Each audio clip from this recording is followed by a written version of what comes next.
Welcome to the Armchair GM Podcast. Well, you ready? Welcome in. Yep. You guys ready? Y'all ready for this? Oh, don't. Should be a It's fun too game. early. We just started and you're in with the jokes. This is not going to be a fun night. I mean, hey, what's up? Yeah, it's gonna be a good one, man. Hopefully the stars. No, what? I've heard a lot of people say hopefully the stars don't show up because of the back-to-backs and all that, but I like to see the team win when the other team is playing well. Like that win against the Rangers, like yeah, it was good and fun and stuff, but like it would have been way more impressive if the Rangers actually showed up. Yeah.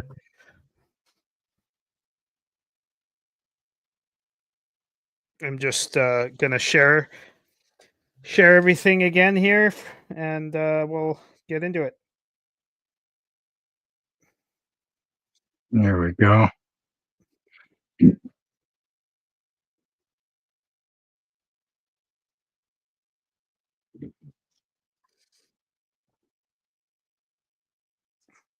Mhm. So, what's your prediction? Everyone, throw your predictions into the chat.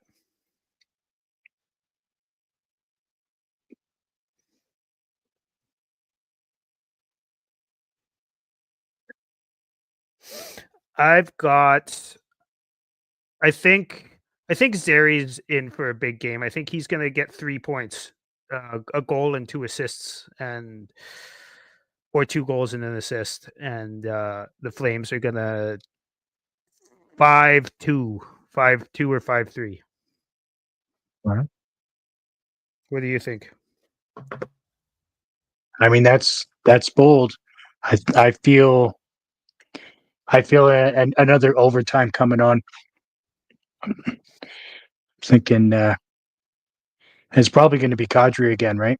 He seems to be the overtime king. You think so? Yeah. I I hope so as far as the Flames go, but I gotta say, Kadri, we're in round one of our fantasy playoffs, and my opponent has Kadri, and basically Kadri and Tavares are winning the weak form, and I'd kind of like Kadri to slow down a little bit, but also not really. You know what I mean? I do. I'm sure you had Kadri basically winning one of the playoffs on your bingo card, right? I'm sure everybody I mean, did. Welcome in, KQ. Welcome back. Glad to have all of the regulars.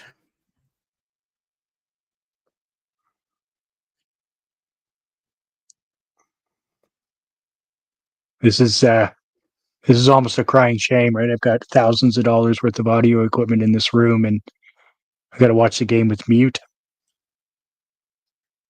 Why is that? So well, because it'll probably infringe on copyright. Oh yeah. I just threw it in I my don't head. need You should be Sportsnet able to. coming out.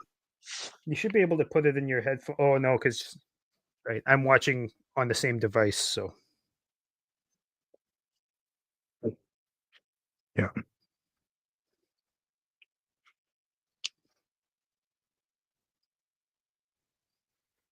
Yeah, I logged right into here we the. go. We get to hear a good fucking uh, national anthem. All of our favorite things these days.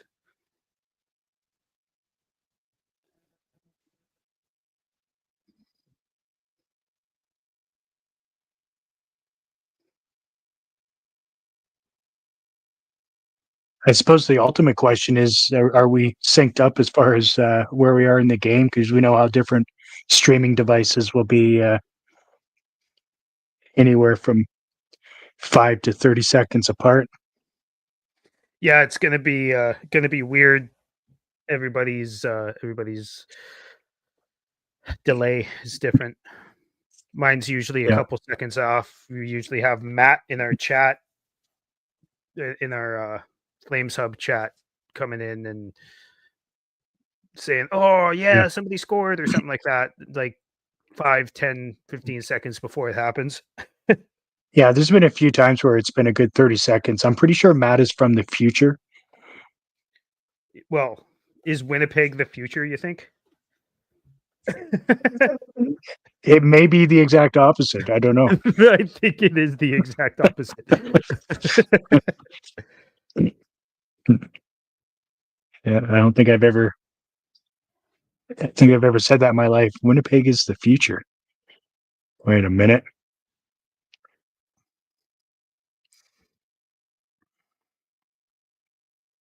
So what do you think we got to do, Chris, to win the game today? What do I think we have to do? Yeah, other than score some I think goals and play some defense. I think ultimately it's going to come down to goaltending. Obviously that's been a key component to us winning games so far. Plus, yeah, we got Wolf playing again. He's in his blasties. That's his element, right? So I feel like he's going to be on. He loves playing in front of the crowd at the Dome. At least he appears to.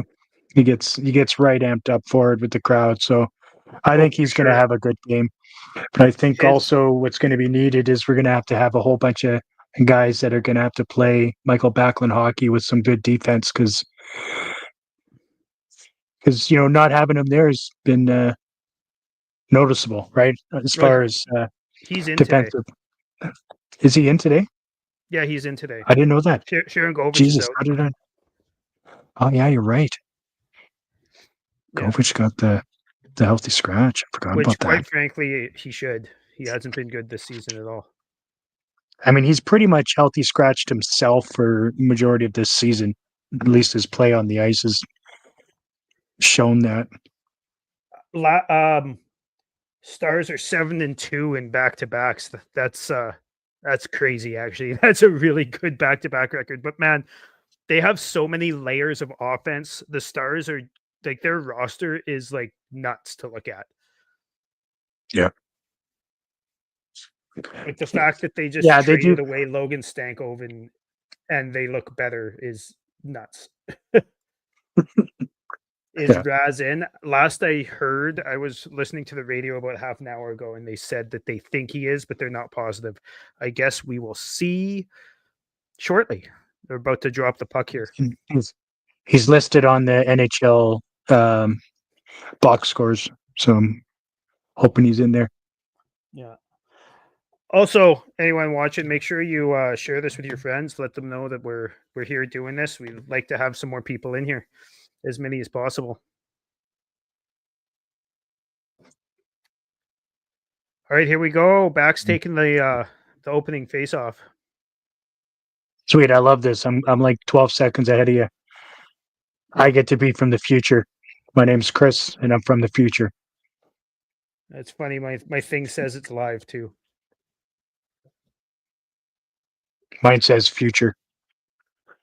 All right. Are they playing DeSmith or are they playing Ottinger again? Ottinger was really good for most of last night, right up until the last couple minutes. Yeah. Against Edmonton. Number 1 would be DeSmith, I think. Yeah, that'd be a big ask to play Ottinger back to back like that. That would be, I think that would be a bit much. I couldn't agree more. I mean, I'm really liking this start. I'm not going to lie. Me too. They're definitely playing offensive hockey, which is what you need to do. Yeah. And here I thought keys of the game is going to be defensive hockey, but we'll see. Oof. I really appreciate what Blake Coleman does in the corners and along the boards at most games, right? Yeah, me too. I think was pretty good. Yeah, we've got a lot of good board battlers these days, and it starts with Coleman and Backlund, right? And honestly, I think Huberdeau has become one of the best on the team, which is something I don't think anybody thought would be coming, but here we are. Mm-hmm. Mm-hmm.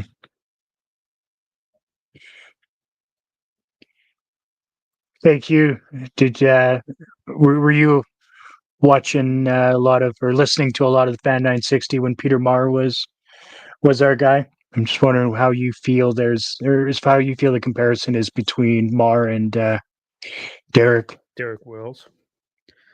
Yeah. It's still Derek Wills on the Fan, right? Doing play by play. Yeah, it's Derek Wills and Megan Mickelson. Honestly, for me, I'm a huge fan of Megan. Derek is Yeah. pretty decent at play by play. He follows the play nicely and he tells a good story. But when it comes to him on Flames Talk, like when he's not doing play by play, when he's like doing interviews Oh, or whatever, yeah. he's pretty rough. But Yeah. Megan Mickelson is one of the best interviewers I've ever heard, quite frankly. Yeah. The way she like explains or talks about actual like You're not gonna like this. oh, is it Kadri? No. Oh. No. Oh, it's a bad giveaway. Oh, Yeah. I mean, Ooh. Wolf saves the day. Yeah, nice. Nice save by Wolf. 100%. Mar is absolute legend, right?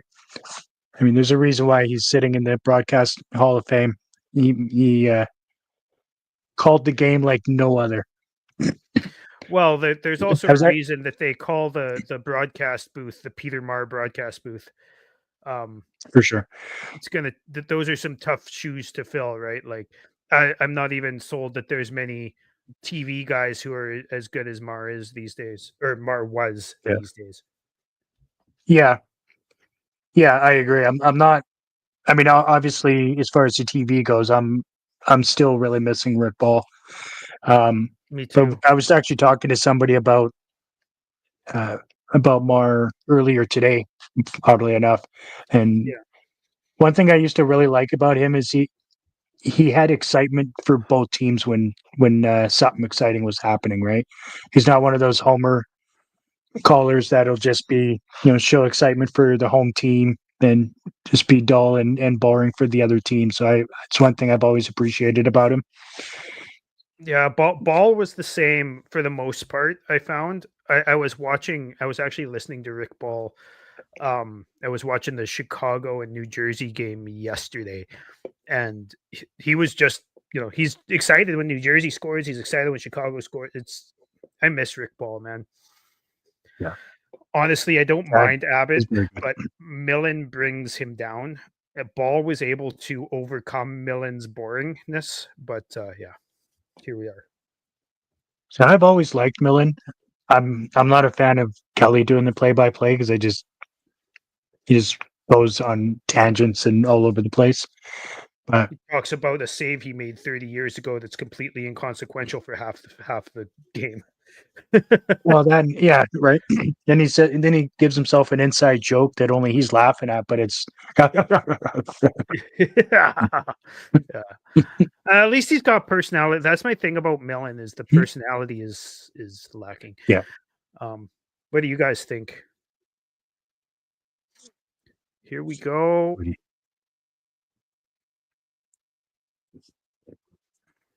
Flames are up I like how 4-1 in shots. It's a good I start. like how you're 10 seconds behind as far as the stream goes on what I'm watching, and you're still thinking that there might be a chance that something's going to happen, and but I haven't jumped up or done anything. Oh, that was Yeah. Ooh, yeah. Zari's gonna score tonight. I'm pretty sure. I think so. Yeah. Zari's gonna score tonight. That's my prediction for sure. What are your guys' predictions? Throw them in the chat.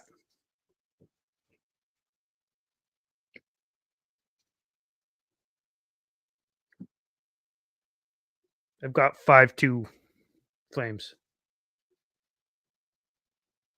That's right. I'm predicting that the Flames score 5 goals. 5-2. That's I don't know, my friend.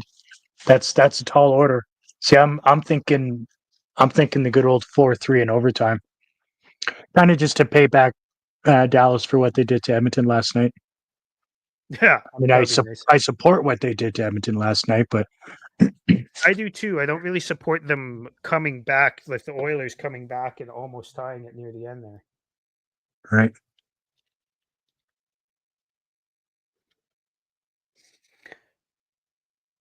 Just gonna check the scores in some of the other games here. Backlund didn't miss that many games, did he? 3, 4, what, 5 games? No, Backlund only missed a couple games. I think it was 5 games. I could be wrong. Yeah, that's what I said, wasn't it? Yeah, you froze up a little bit there. I don't know. Maybe I froze up. Oh, okay. Well, make sure you're paying attention, Dylan. To the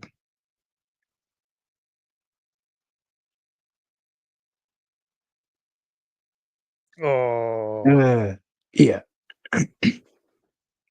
Rope Hintz was a nice shot for sure. Yeah. Nice little play by Dallas. Second shot. It's like Markstrom's in net again. I don't know. Anderson kind of chasing a little bit there in front of the net, right? Yeah. Yeah, got ball that takes out his guy and leaves, the puck dribbling towards the front of the net, and Anderson can't get to it, and yeah, it's unfortunate. It is unfortunate. Well, let's get back on it here. If the Flames keep playing how they have been playing so far today, I think they'll win because they might be down 1-0 on the scoreboard, but this game could easily be 2-0 Flames the way they've played. And it's still pretty early in the game. Yeah. Yeah, it's just That's one the way goal. I see it anyways. Oh, little wraparound from Jamie Benn. Easily handled by Wolf. I was going to say, if anybody's going to try a wraparound from Dallas, I'm glad it's Ben, to be honest with you. He just doesn't have the hands that he used to. No, he plays third line minutes usually, and PK and power play 1 because he's a net front guy. But there's a reason he's on the third line, right? He's an older guy. It kind of reminds me, like, if we're gonna be talking about the Dallas model that the Flames that Craig Conroy wants to go after. Some good drafting, and the Flames have already started that, I think, but they also kept Jamie Benn and a couple of Matt Duchene. They kept a couple of older vets around. Mm-hmm. And I think that we could probably do that with Huberdeau and Weegar or whatever, maybe even Kadri, although I think he's going to be too old by the time that one expires, but I guess we'll see. Yeah, it's hard to say, right? Players can play, into their twilight years and still be effective. It all comes down to what he's able to do at that time. Absolutely. And how many more years do you think Backlund has? Like two at best? I think because he expires at the end of next year, I believe, right? Michael Backlund. Yeah, I've said this before, but my prediction is he signs 1-year deals with the Flames until he beats Jarome Iginla's games played record, which is he's not that far away. I think he's like a season and a half away. So I think he's only got one more. Like he only needs to sign one more 1-year deal in order to pass Iginla for games played. Right. And I think that matters a lot to him. So I'd be okay with that. Yeah, I'm okay with him signing 1-year deals for sure. And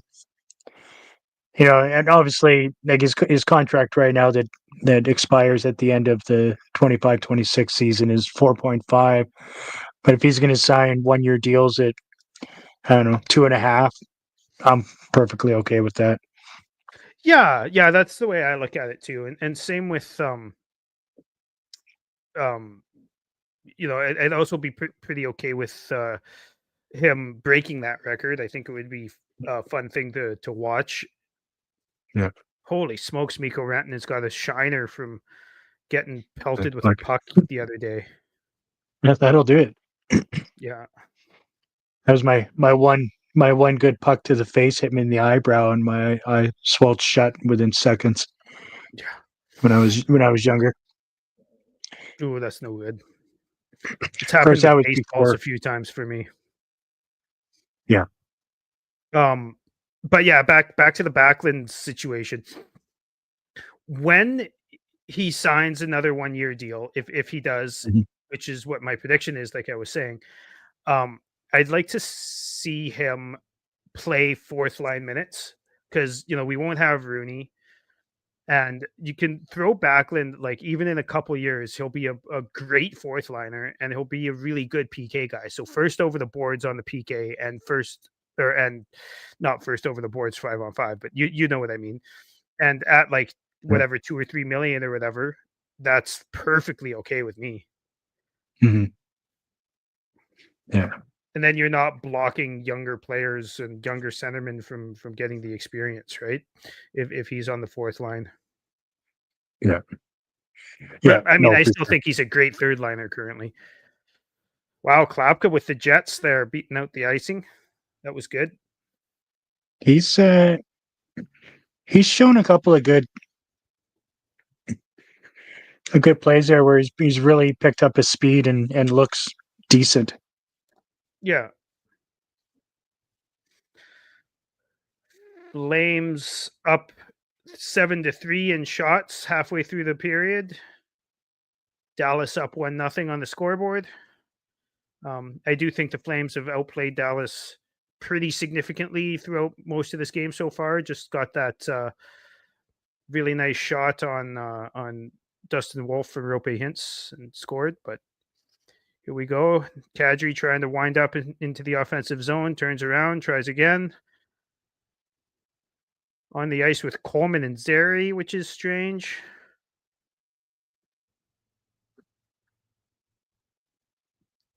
Yeah, might as well start the game in a blender, right?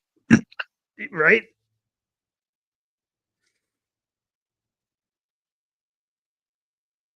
That was a nice defensive play on the 2-on-1 from Rasmus Anderson there. He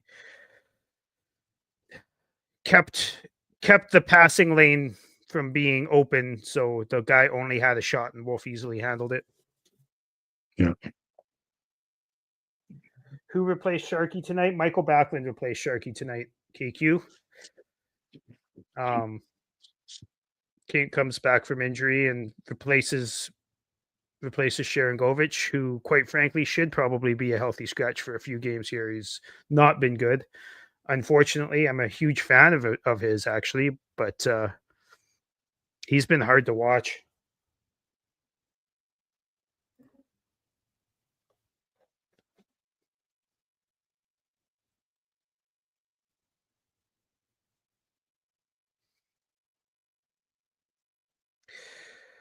Commercial break.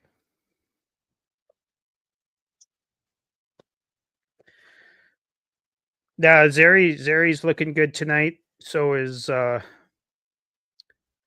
say Uyghur looks pretty good today for the most part, except for that one play where we got scored on. But yeah, for Uyghur the most wasn't part, there he's been on good. the ice when Uyghur wasn't on the ice when they scored. Oh, That was sorry, not when Ballman we got Anderson. scored on. When he got Yeah. when he gave the puck away and the other guy went on a pretty much on a partial break there. Hmm. Yeah.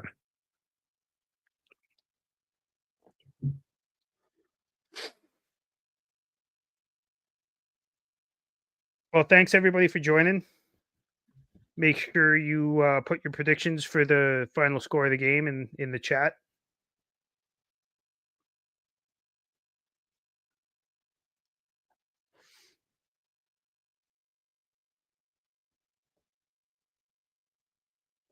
Oh, some of these commercials are just brutal. Yeah, that's one of those things where I'm kind of glad that a lot of the games I tend to watch, I'll start watching about 30 minutes after the fact, so I can fast forward commercials. That's basically just Hmm. based off of you getting home from work and making dinner and then starting the game. Pretty much, yeah. Sometimes I'll throw it That's on the iPad on the counter while I'm doing stuff. But fair. if I want to actually sit and watch, I usually start it a bit later. Yeah. There's the there did you see that stat right there? They just showed it. It's funny, I was talking about it a minute ago. Backlund's what was it, 156 or something like that away from Yeah. Jerome's Oh, games played. yeah. So that's 2 seasons. Yeah.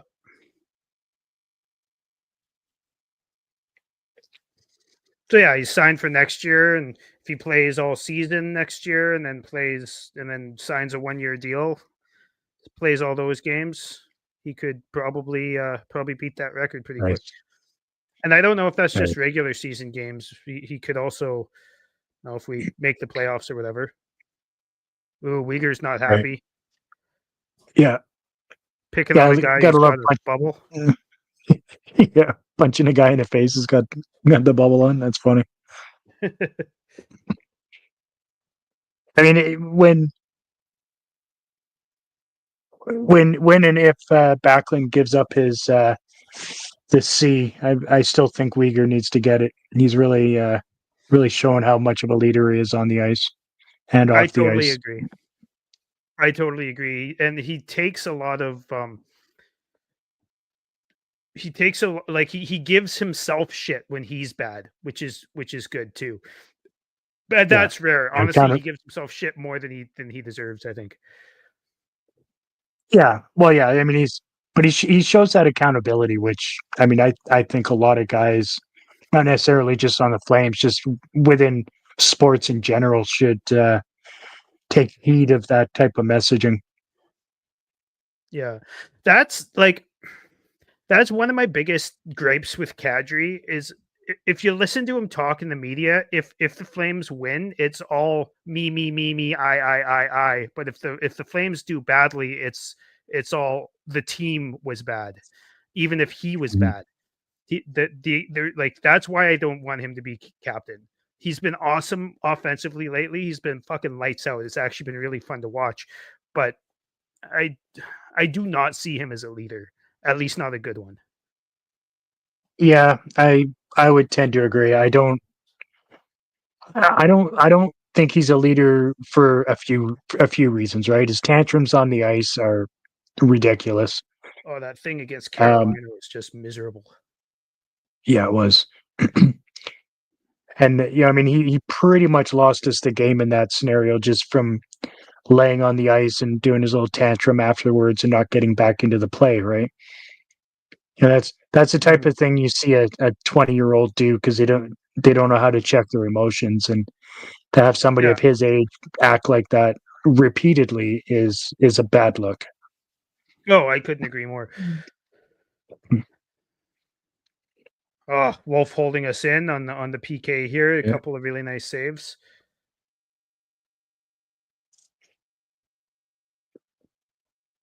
Irby's really had some bad luck the last couple of games. Just weird plays getting hurt, and Yeah, he's also I find he shoots into the crest a lot.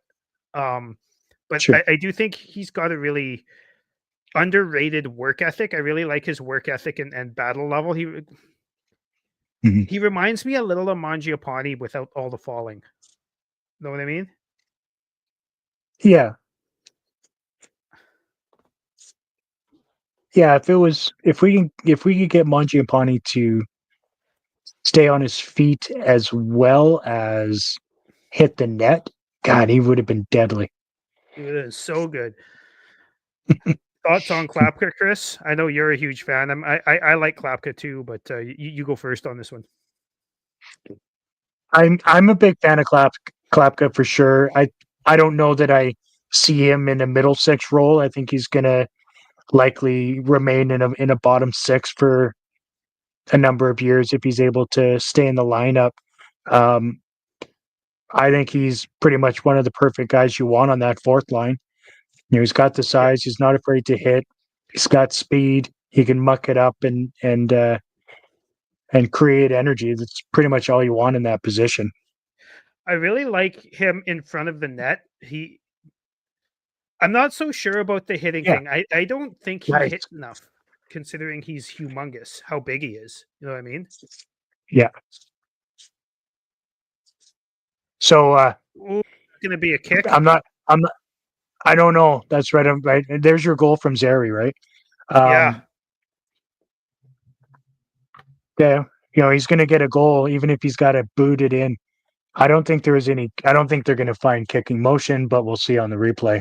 Yeah, we'll see. That was a really smart play by Kadri too. He saw Zary there and just banked it off of him, right? Yeah. Oh, yeah. Well, it did go off the inside. It went off the inside of his skate, but you're allowed to redirect. Oh, I actually don't know. This is going to be completely discretionary by the refs. I don't know how they're going to call this. Oh no, he if he actually had some consistency.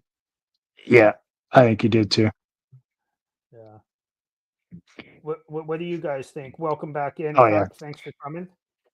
I just wanted to finish off on that Klapka thing. I don't think he hits enough, considering his size and his imposingness, as it were.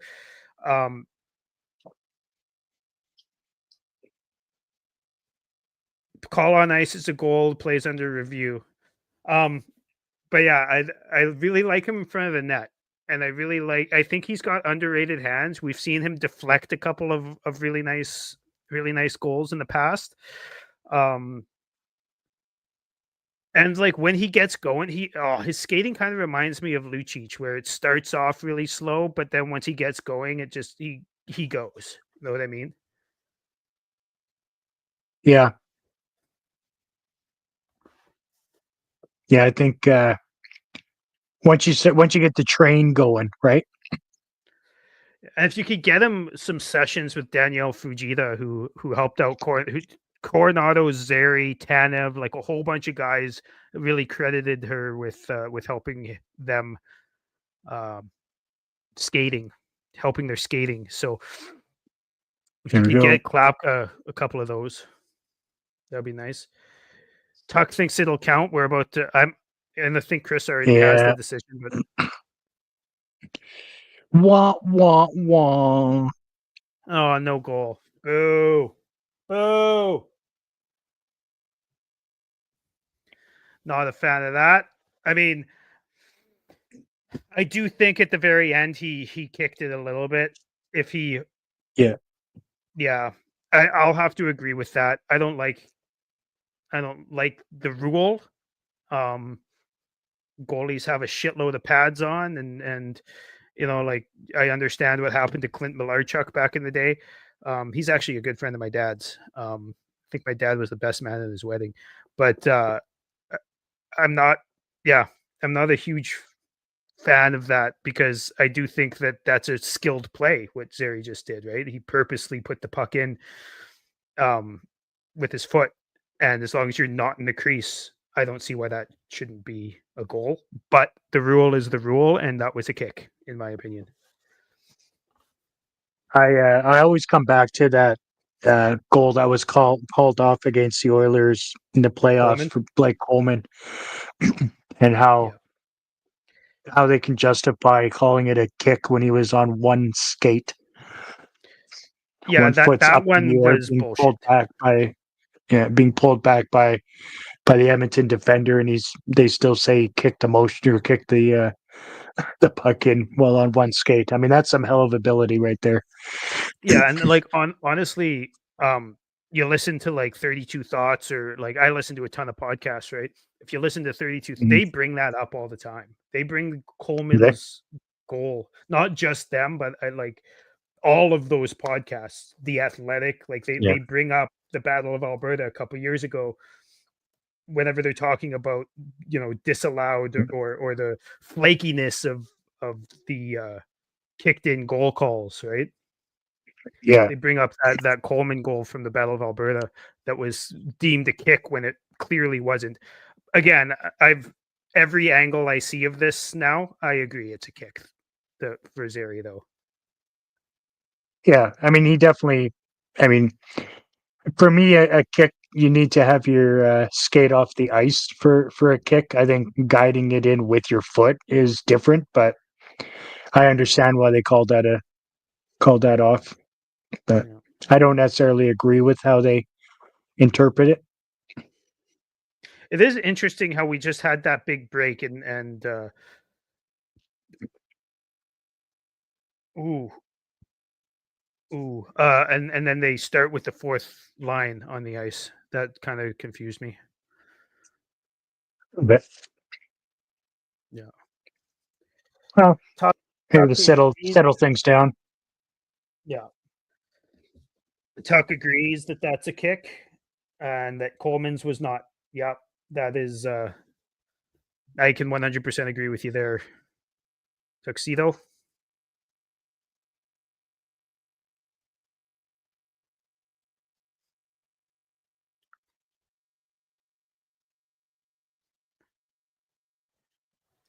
Penalty on who? Yeah. I know you're right. You're ahead of me a little bit.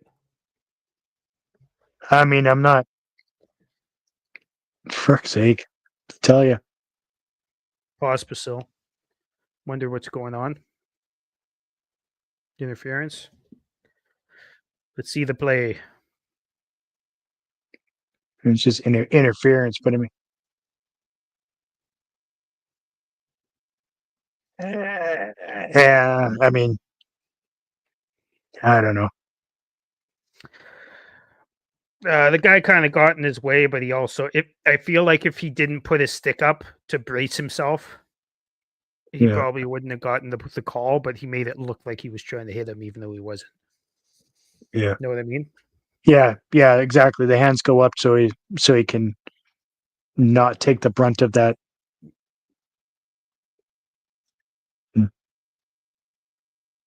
Well, Dallas started the game looking like they were on a back to back, but then they kind of the second half of the first period here, they've really started to speed up. Yeah.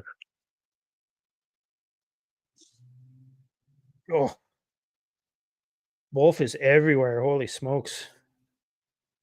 That seam that whoever passed that over the Renton, that seam was that was a nice pass.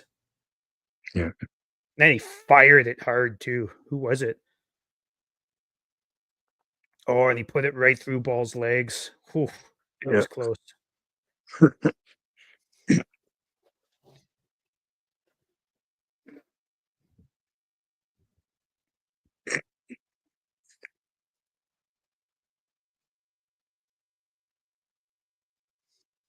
Jeez. Don't say it. No, no. Just a weird bounce coming in on Wolf Lair that scared me a bit. We'll say. Fair enough. So depends what the bounce is. I guess we'll see it in a second here, but weird bounces don't really scare me with Wolf. It's not like it's fucking Mike Smith. We were actually talking about this earlier, but it's not like it's like Mike Smith or Markstrom who can either of them can just be like let weird bounces in from fucking 170 feet away. Well, he lost it in the crowd. What do you mean? Yeah. But yeah, it was still somehow his defenseman's fault. Yeah, yeah.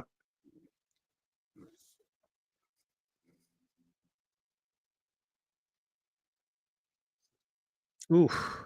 It's, Wolf is it's definitely good. helped. Wolf is doing his best. The Blues are losing. Who are the Blues losing to, and what's the score right now, Tuck?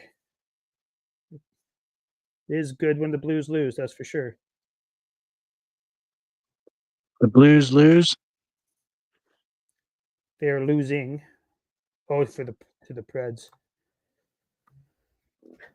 It's about time we get a power play. Let's go. A super potent power play.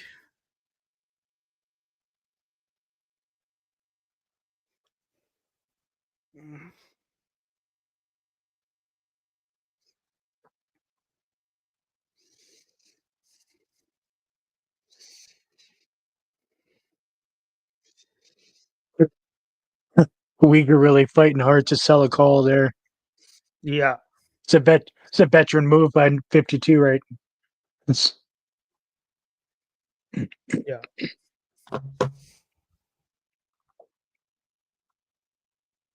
Yeah, Chris, when it comes to the message you sent me, I'm good with that. Okay.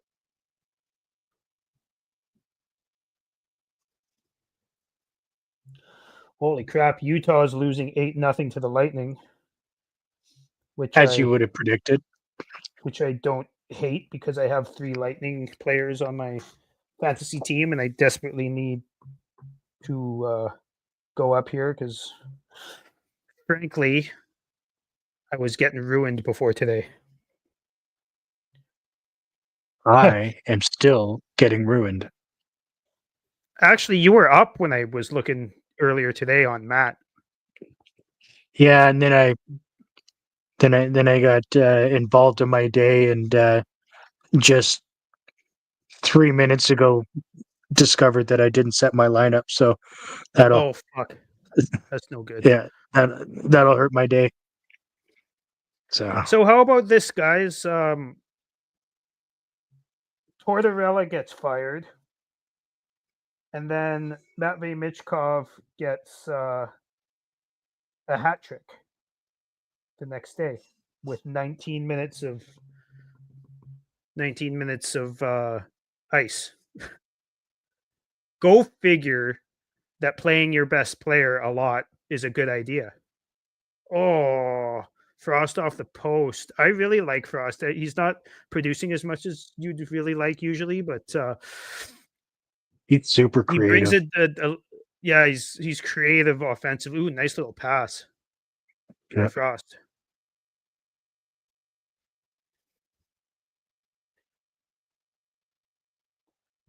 Frost will score today, Tuxedo says. That'll be good. Would like to see that, obviously. This Tuxedo is a wise individual. He is. That's what I've told everybody so far. There you go. Come on. Yeah. I wish Yeah, Anderson would yeah. use his slap shot more often. He's got such a nice slapper, but he doesn't use it very often. No, he likes to dangle and pull it over for the wrist shot, right? Yeah.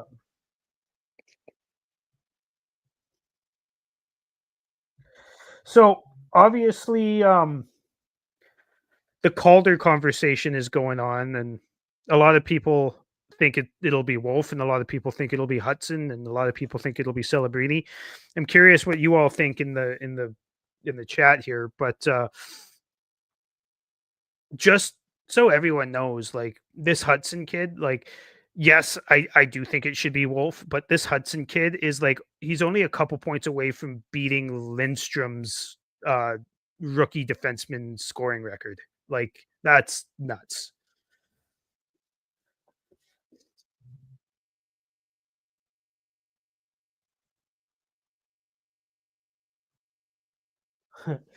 Yes, Kyle, I told you earlier that DeSmith isn't good because DeSmith generally isn't good. But you know the thing that Calgary does where they make backup goalies look like they're fucking prime Dominic Hasek. And they're doing it again.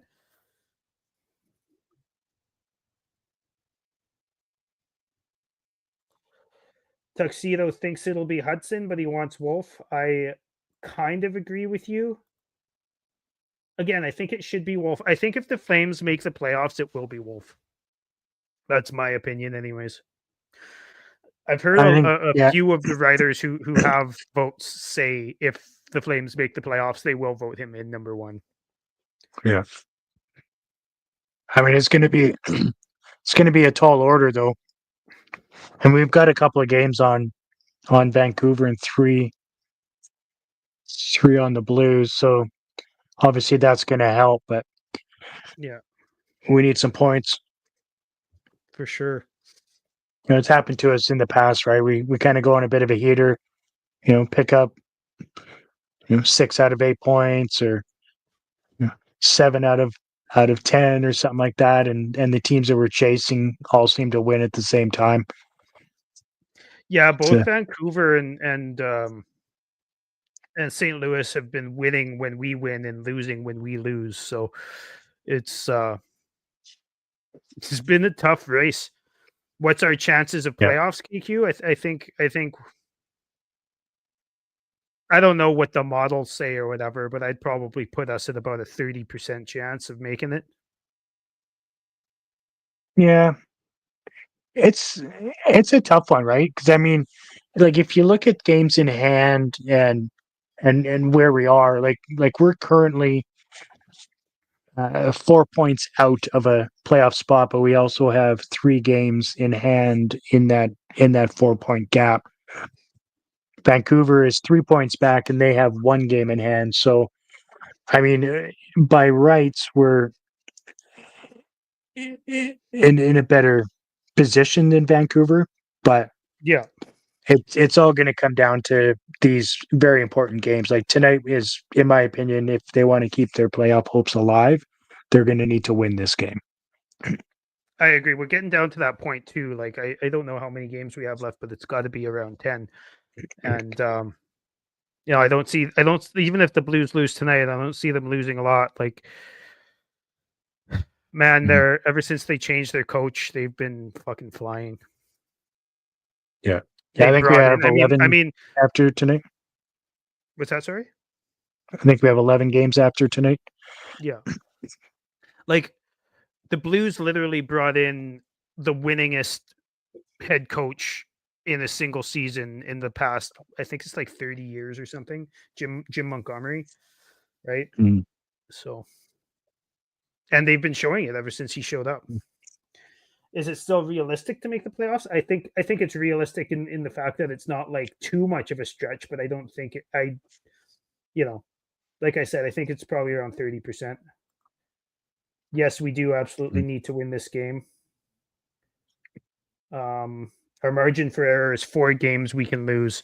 Can't lose anymore. I agree with that.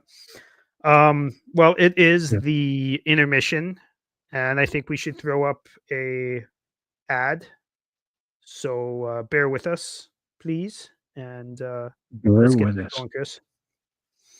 Gonna do it? Okay, Yeah. I got it here. Hey, basketball fans, are you ready to win real money? Check out Pick 6 from DraftKings. When it comes to basketball payouts, DraftKings Pick 6 dunks on its rivals, including Prize Picks. Just select 2 or more players and choose if they'll have more or less of a stat, like points, rebounds, three-pointers, and more. Pick 6 is available in most states, including California, Texas, Georgia, Missouri, and more. Don't settle for a smaller payout. Switch to Pick 6 and cash in your basketball knowledge. New players get $50 in Pick 6 credits instantly on just a $5 entry. Download the DraftKings Pick 6 app now and use code THPN. That's code THPN for new customers to play $5, get $50 in Pick 6 credits. Better payouts, bigger wins. Only with Pick 6 from DraftKings. The crown is yours. Gambling problem? Call 1-800-GAMBLER. In New York, call 877-8-HOPE-NY or text HOPE-NY 467-369. In Connecticut, help is available for problem gambling. Call 888-789-7777 or visit ccpg.org. Please play responsibly. On behalf of Boot Hill Casino and Resort in Kansas, 21 and over. Age and eligibility varies by jurisdiction. Void in New Hampshire, Oregon, and Ontario. Bonus bets expire 168 hours after issuance. For additional terms and responsible gaming resources, see dkng.co/ftball. NFL Plus Premium offer available only to new and former NFL Plus subscribers. Additional NFL Plus Premium terms at nfl.com/terms. Welcome back.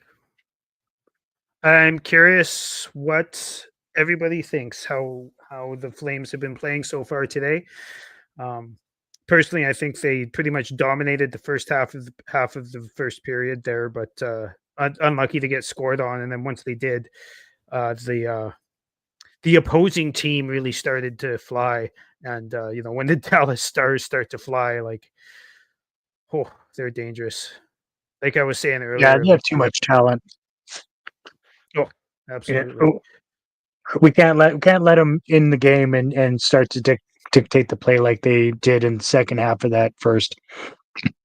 Yeah. We came out looking really good at the start, which is a good sign, right? We want these guys to be starting on time, as they say, and pushing right off the hop, and that's exactly what they did. Didn't have any puck luck, couldn't capitalize on any of their chances, and lo and behold, it ends up being down 1-0. Yeah. Like as in attesting to how deep they are. They've got Wyatt Johnston and Jamie Benn on their third line. They've got Duchesne and Granlund and Marchment on their second line. They've got Evgeny Dadonov on their fourth line. Like they're a deep team up front, right? Like, yeah. So, I still think the they Flames are going to pop a few in. Smith isn't going to hold them in that much. He's not that good. That's my opinion, anyways. I mean, it's not a bad opinion. But there's absolutely a reason why the Stars are in third place in the league right now. I mean, they are a very deep team. Yeah.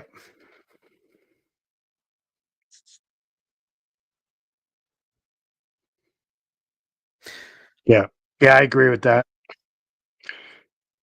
We were starting to push back. We were starting to push back during that, and having that goal called off really seemed to take the wind out of the sails for sure. Yeah. So when who are y'all's East pick and West pick, and then your Cup pick?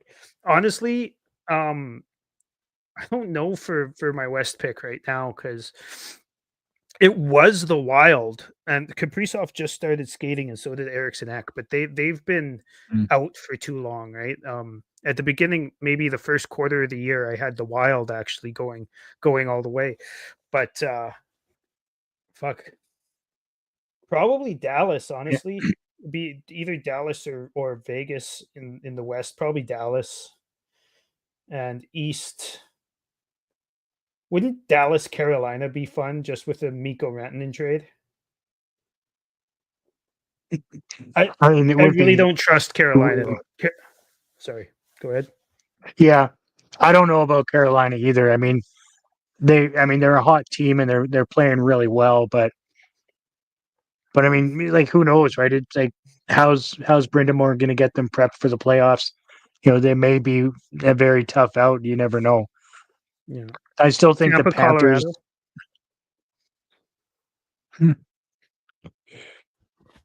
Tampa, Colorado. Yeah, I don't mind that. Tampa is my East pick. Tampa, Dallas. Really, you're still going with Tampa? Eh? Oh fuck yeah, man! Fuck, they're so good. Like they're a little top heavy for sure, but they're so good. And Vasilevsky in the playoffs when he's healthy. Oh, yeah, good point. My thing about Florida is Kachuk might be back soon, but Aaron Ekblad is going to be like, they're kind of short on defense, given they just picked up Seth Jones, and I think that was a good pickup. But Aaron Ekblad's going to be out for the first 2 games, and that might cost them. You know what I mean? Yeah. Yeah. It's hard for me to say. I think it's Tampa, Dallas. What do you think, Chris? Who's your top 2? My top 2, I would have to go with I'm still going with Florida. And I still think Colorado is going to show us what they are in the playoffs. I mean, McKinnon can take over the show very quickly, and I think that they're going to end up ultimately coming out ahead in the West. That'd be fun. Yeah, I don't mind that team, honestly. Like, I'm not like an Avalanche fan or anything like that, but watching Makar and McKinnon do their thing it's special. And I think that Blackwood is so underrated. People are just starting to see because he's always been on a shit team his whole career. He's been on a shit defensive team. And people are just starting to see how good he actually is. And he's a very good goalie. Like, maybe not elite, but he's a starting level goalie, right? Yeah. Yeah. Caps and Jets? Or Vegas versus Caps? Or Jets and Caps? That would be fun. Very rare that the top two teams for the President's Trophy come out and make it to the finals, but that would be fun, especially after the Caps not making the playoffs last year. That would be a fun one. Mm-hmm. And Ovechkin. I mean, I know a lot of people aren't a fan of him or whatever, but I'm a huge Ovechkin fan. I think he's so fun to watch. Welcome in, Shane. Thanks for joining. Yeah, agreed. I think yeah,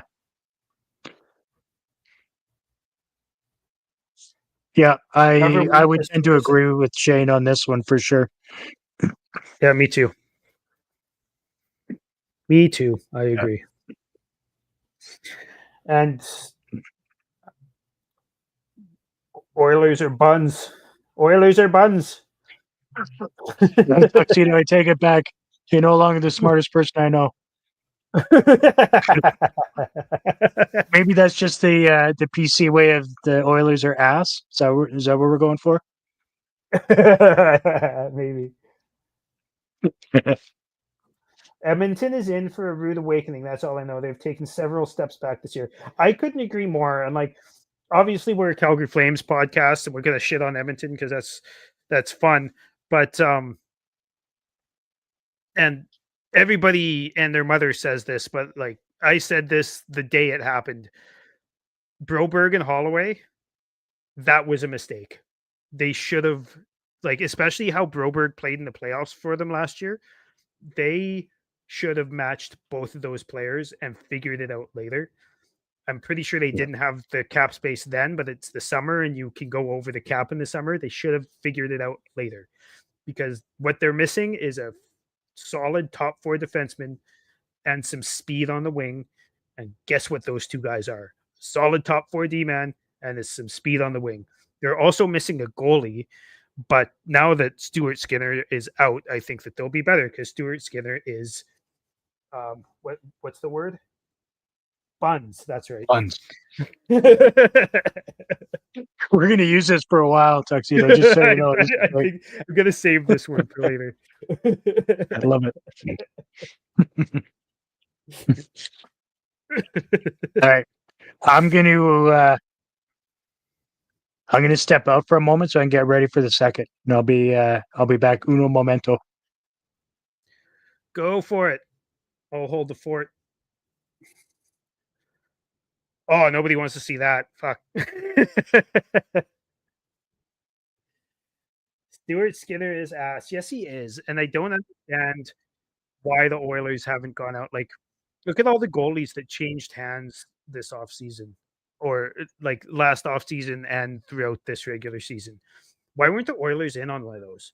Like, honestly, like, or like even John Gibson. John Gibson's a great goalie. The Ducks are obviously trying to trade him for several years. Like, they should have gone after John Gibson or one of the other goalies, Mackenzie Blackwood, like whoever was out there, right? But they're stuck with Stuart Skinner, who has consistently been bad. So I don't hate it because obviously I hate the Oilers, but here we are. Yes, Vladar at this current moment is better than Skinner, but honestly, for most of Vladar's career, he's been pretty on par with Skinner. But I do think that Skinner, Vladar over the past 3 or 4 weeks has probably been better than Skinner has ever been in his career, even during that finals run that the Oilers had last year. Like, remember, Skinner got pulled and replaced. I think they won the first round and maybe a couple games in the second round with their backup. I can't remember exactly, but I know they didn't play Skinner for a few games there, and they started winning, and then they put Skinner back in and continued winning.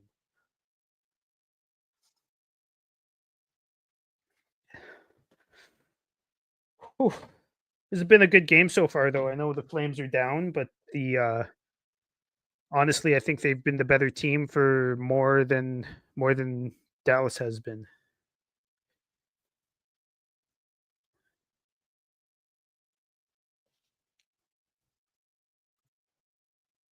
The Oilers can't outscore their problems in goal this year. I totally agree, and that's even with McDavid and Draisaitl coming back. I don't like to talk too much about them on the podcast, but if you guys are bringing it up, I will. Yeah, I totally agree.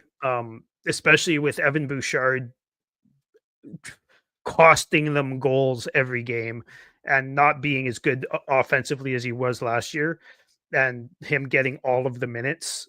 I don't. Ekholm is aging. Like, I thought Ekholm was the best move that the Oilers have made in years, but now he's getting older, and I don't know. I think the Oilers window is a lot shorter than it maybe should be with those two guys up front.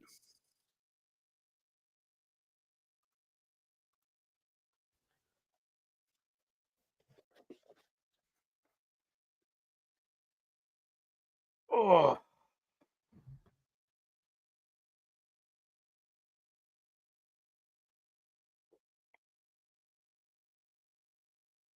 all right. Let's get the puck drop going on here, boys.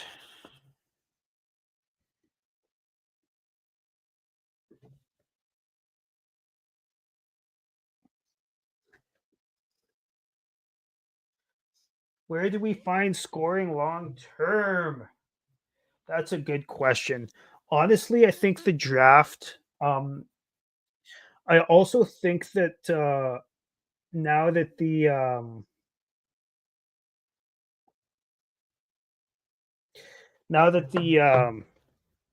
cap is going up at least for 1 year, and the fact that we have a lot of cap space, I feel like we're gonna be in on an expensive star that somebody wants to get rid of in order to make room for or make some cap space.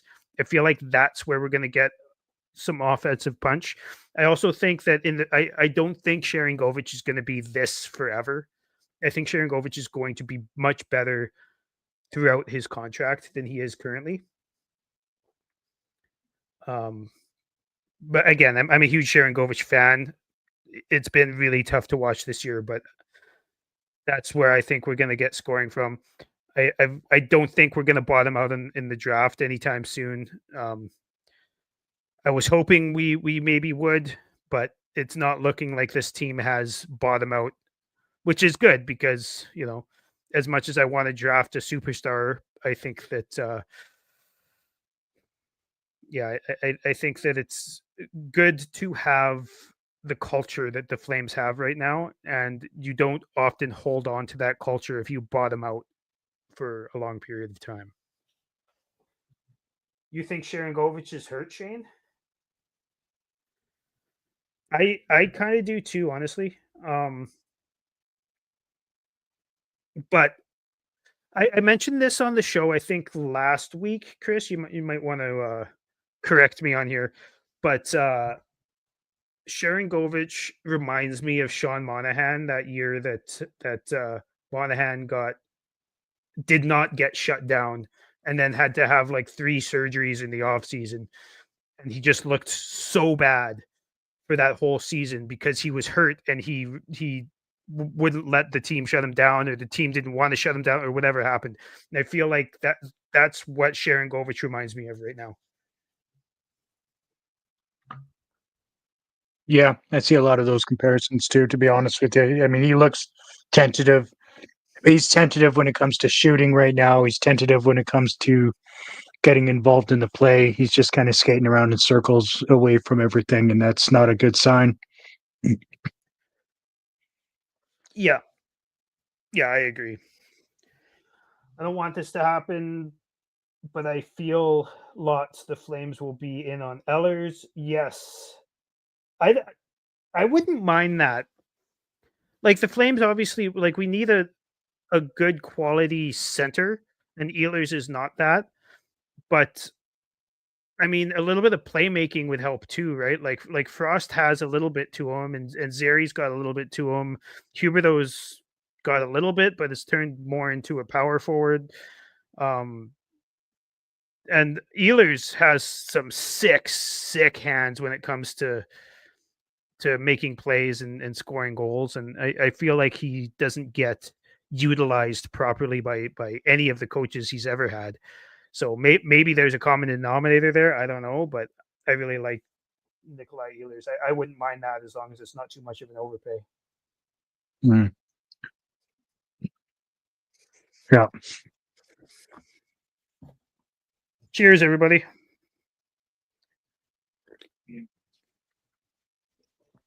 All right, here we go. Minute into the second period. And we got a 2-on-1. Oh, Rantanen couldn't get a handle on that one. That's good for us. Ooh, nice did you little catch up? save by Wolf. What's that? How did you catch up in the game? Oh, am I on to the same on you now? Same as you Yeah. now? Yeah, I don't know, man. I just had the icing at 1904. It's just replaying that shot block by Anderson right now. Mm-hmm. Yeah, that's bizarre, right? He's tied for third in the NHL with 167 blocks.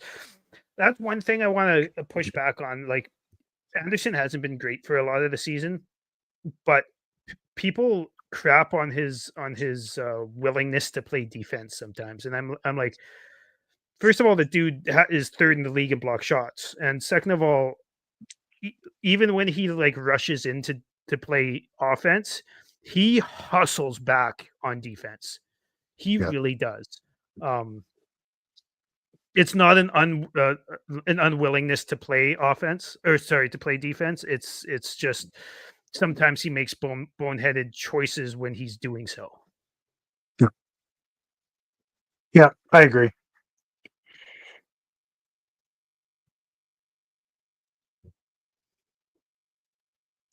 You would do anything for Gavin McKenna? What is anything, Tuck? What is anything? Klondike bar. Yeah. We'd have a Klondike bar. That's what I'm saying. Good play by Raz. I'm guessing you're talking about that shot block, which was good. 53. Is that Johnston that just went to the box? Yeah, let's go. Let's have some sustained pressure in the zone this time. Let's get it. Wow. Kadri's trying his best Coleman impression there. I wouldn't tank for anybody, honestly. Shane. I don't think I think rebuilding is a good thing, and the Flames are doing that. But I don't think that tanking is ever like purposely losing, like what Buffalo did for years. That's not good because that negatively affects your culture, and that is really, really tough to get back. You know what I mean? Yeah. When you just sell off all of your veterans and you don't have any, like, if we were to somehow, ooh, that was close. If we were to somehow, trade Huberto and Kadri and Backlund and Coleman, and like, there just comes a point where it's just kids, and then the kids don't have anyone to lean on, and that's a little dangerous, in my opinion. Yeah, that's just it. If you don't have that veteran presence to settle people down and teach them how to be professionals, they will never. They're not going to learn it on their own. Coaching staff just can't give them that real life experience. And I think when you get a bunch of 18 to 25-year-olds that have done nothing but lose at this level, it will impact their careers, I think. Oh, 100%. In the room. The room just becomes a toxic thing. Was that Anderson taking a slap shot? Oh my god! Thank Right? goodness. I think you actually might be 2 seconds ahead of me now. Good. Dylan from the future. Dylan from the future. Try and trade up. Are you talking about trading up for McKenna, or are you just trying to trade up in general? Shane. Yeah, I don't think. I mean, that would be extremely difficult. Trade up for McKenna, but I mean, potentially trading up for a top 5 to 10, maybe. But Yeah, like if I we still, got like the 13th overall pick next year, let's just say if we got that 13th overall pick next year, I would, and like depending on who's there, right? Because there's usually a team or two who isn't rebuilding, who just had bad luck or had a bunch of injuries or something, and Mhm. teams like that sometimes are willing to trade down. Like, yeah, if you can get into the top 8 or something with your 13th overall pick, why not? Why not?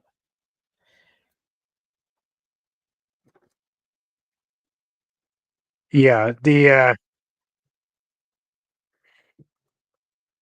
chances of getting that number one are extremely rare, but I think improving on your pick may be in the cards. I don't know that. I mean, just looking at what we have for picks there, we've got a couple of first, hopefully, and for the next 2 years, but we don't have a lot after that as far as extras to give away. Like I don't know if I want to give away our one and only second for next year or stuff like that. So it all I depends on what we have at that time. Yeah, I would more be looking to give away like a play, like a veteran and a pick to get to trade up type of thing, not so much trading a bunch of picks. That Yeah, would be my yeah. strategy. I still think we're in the This position hurts my where we should pocket. be hoarding as many of our picks as possible. Oh God, are I you s- watching this battle from Klapka here? Yeah, that was nice. Yeah, he scored on a really nice battle last game there where he kind of dodged a hit and drove to the corner and then drove out of the corner, waited for the play to set up, drove out of the corner and banged the puck home and 3 tries there. Mhm. That was really nice. Yeah, That's the type of thing that you want guys that size to do. yeah. Being able to battle behind it. Yes, there it is. Blake Coleman. Woo! Could be. Big goal. I think the way you rebuild is the way that Pittsburgh did it and is currently doing it. They aren't actively trying to be bad, they just suck. So, yeah. Yeah. And I mean, I don't think they're rebuilding yet because I mean, they don't really, they have what, 1 or 2 kids in their lineup, but yeah, I know what you mean because I think they're going to get there soon. They're going to start trading away guys, but like Crosby ain't going anywhere. Letang probably ain't going anywhere, right? You have a few guys around who have been there, who have done that, who have won, who are some of the best players in the league for many years, and those guys can. Oh my God, they're challenging this too. Fuck. Yeah. Anyways, to get those vets in so they can help train the kids and help the kids out. What is? Oh, they're actually challenging it.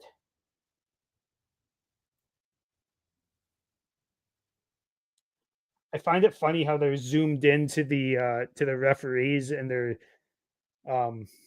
John Abbott was talking about should have gone to Specsavers. Are you saying That's that the not. referees need glasses? I don't see how there was, like, you didn't impede him in any way. He's not in the. Oh, there, yeah, he's a tiny little bit. I think he wasn't in the crease until after the puck got past to Smith there. I think.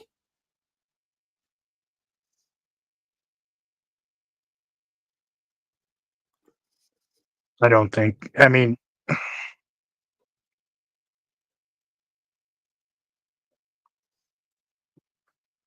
Why do you think we're done if this doesn't go our way? Just because do you think the team's gonna give up on it, Tuck? Or I don't think the Flames give up on good games very much.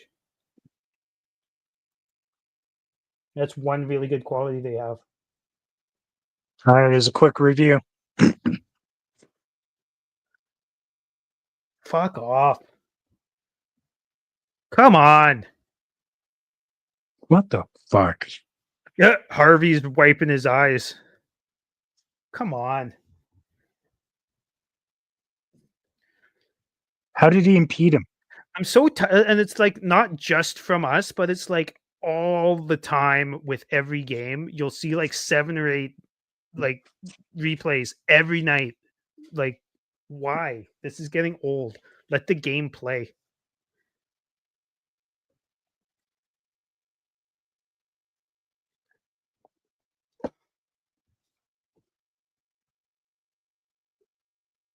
You don't, yeah, I don't agree either. I don't think anybody agrees with that one. Blake Coleman's definitely like, what do I have to do to get a goal here? Yeah. He was Yeah, in the crease, but his 1 foot, I think it was his right foot, didn't enter the crease until after the puck was already past to Smith, and he didn't really touch him, but maybe there was an angle where they saw his stick or something. I don't know. I don't know. I didn't see anything there. I still think that it's going to continue to go this avenue when it comes to goaltender interference until they actually implement Ooh, nice little spin move. By real. Frost. They need to implement real rules on it, right? If you got a toe in the crease, then it's a no goal. Fine, that's a hard set rule. That's easy to look at. There's no way to f that up. Yeah. But the way they're doing it right now is just absolute horse shit. Like, it's just completely up to the discretion of who's watching the fucking iPad at that time. I think that's just it's too black. It's not black and white enough. It's too gray everywhere. Mm-hmm. Yeah. Sometimes the blue paint comes into play. Sometimes it doesn't. I mean, it's all. I like you, but that is far too living in the past for me. They're just like, that's not a thing. The refs are just bad. It's not Weidman. It's not against the Flames. It's none of that. It's just the NHL has a terrible reffing problem in general. Yeah, in general, there's just zero consistency is my biggest complaint. And you have to get caught on a hot mic saying something like racist or something to get any sort of discipline. Like, the refs have absolutely no penalty system on themselves. You know what I mean? I can buy a video of a mic or of a ref doing something or saying something they shouldn't. That's easy. Let's do it. So for those of you that watch the show, you'll hear us talk about our buddy Matt sometimes. It's this fucking loser over here. Hey, it's Matt from the future. It's Matt from the future. Refs are smoking that Killer Illa tonight. He's so high, he's from the future. Hey. Welcome, Matt. Thanks for joining. Meet you on the moon. How's your night going, Matt? You been smoking some of that good stuff, eh? Toronto sucks. Someone needs to hack their video feed. Yeah, or they need to show us post game. Even if it's post game, they need to show us which angle for every goal. For every goal that's called back, for every goal that counts that's been reviewed, they need to show us what angle they saw that was decisive enough to overturn it or to not overturn it. Because this is nobody has any fucking idea what's a goal and what's not a goal these days. It's Well, and that's Jamie Pringle does an okay job at it. That does a really good job at it, but like most people have no fucking clue, and that's a problem. yeah, and I think what you just said is probably the best solution, to be honest. If at the end of the game the NHL posts something, whether it be a video or at least in text format, exactly what they saw and why they called it, and then people will understand what's happening. But at the moment, nobody knows what they're saying or why, what, when, and why. Like there's there's zero. It didn't impede him in any way. Like that's absolute horseshit. Yeah. And I agree, Tuxedo. The first one with Zary, that was 100% a kick. To me, anyways, that was 100% a kick. Mhm. But this one, I don't agree with this last one. That wasn't goalie interference to me. But No. And yes, it is Toronto that makes that decision, Shane. Once a goal is being reviewed, it becomes a Toronto decision, not a Not a ref. referee decision. But the refs, officiate, I still count that as officiating. You know what I mean? Like maybe not refs, but it's Yeah. that Look was at a nice that. little goal. Fucking Kadri, he's a game breaker. Yeah. Although you see fucking what's his nuts on the Pete DeBoer looking at his iPad, probably gonna challenge this one too. Now Kadri's been on fire. He's been really good lately. Simply because I have to face him in fantasy. That's the only reason he's being good right now. That's literally the only reason. Fuck, that was a couldn't do nice anything move else. though. That was a really That nice was. move. And he put it exactly where okay. That was really nice. Oh, I just he had raised all that time, so all the quick. time in the world to Fucking- spin around and do what he wanted there. CC's fucking CC's. They probably call that back on goaltender interference. They should probably just quickly drop the puck. Yeah. CC was in the blue paint. It's probably the Flames' fault. Oh, at least we tied it up. No kidding, right? Okay, so we put the puck past him 3 times. It should be 3-1. It should be 2-1. I agree with that Zary call. I still think he's going to score. He's been really good tonight. Is this a fact? First ever 5-game goal streak for Kadri. Is that a fact? Must be. Matt doesn't put up very many things that are not true, I must say. I agree. And KQ says it's facts. And It's facts. not Tuck, sorry, Shane. Cut coaches' challenges to 2 minutes. Honestly, like it's supposed to be decisive. If it takes you 2 minutes to figure it out, that's not decisive. So call on the ice stance. That's the way I look at it. There's no way you can be sure with that many people looking at the same goal, you know, if it's taking that long. So I agree, 2 minutes, maybe even a minute and a half. You shouldn't have 5-minute breaks in the game just to review a fucking offside or a goalie interference or whatever, in my opinion. Now, did they get rid of the losing of the timeout for the coaches' challenge? I think it's only no. Yes, they did. Sorry. I do believe they did. Oh, Look at that. Still with a nice little move there, and then an icing. Nice. You sure that wasn't Lomberg? Oh, it was Lomberg. I saw 7. I saw 7 and then a round number. Yeah, that was a nice move by Lombo. I'm like, I can't believe you couldn't tell by the 6 feet of flowing hair. Come on. give Lombo the love he deserves. We are outplaying these guys. Yes, we are. And yeah, for anyone who's on Facebook and isn't already a member of Flames Hub, make sure you go add yourself to FlameSub, and while you're at it, hop over to our YouTube channel and make sure you subscribe and all that good stuff. We could use the support, so thanks. Ooh, Oh, ooh, ooh, ooh. nice little. Hanley with the with the heel slap. Well done. Yeah, gotta love that not giving up on a play by Zeri there, even though he was down, he was still trying.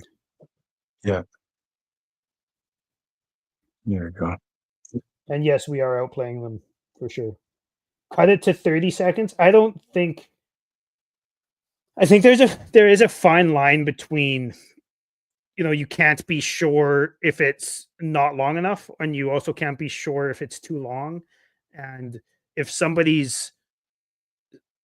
if a coach is risking having a penalty called on them for getting it wrong, then I think that you have to at least give them the chance to look at it a few times. And I'm not sure if 30 seconds is quite enough for that, but I don't know. Something Yeah. has to be done, like whether it's a minute and a half, 2 minutes, something like that for sure. But these 5-minute reviews and not having any idea what's going on is having it be different every game is fucking ridiculous.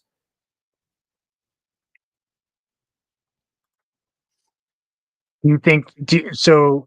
Do you think they have to call the coach's challenge within 30 seconds, or do you think the review of the play should only last 30 seconds? So I definitely think that they need to remove the ability to call a timeout to have a look at it. I think that's Yes, I agree garbage. with that. Yeah, it should be that I can agree with. Give the coach 30 seconds to figure out if he's going to review it or get it reviewed or not. But the review itself should probably only be a minute and a half to 2 minutes. So the whole process, the longest it could go would be like 2 to 2.5 minutes. I'd be okay with that. Right. Yep.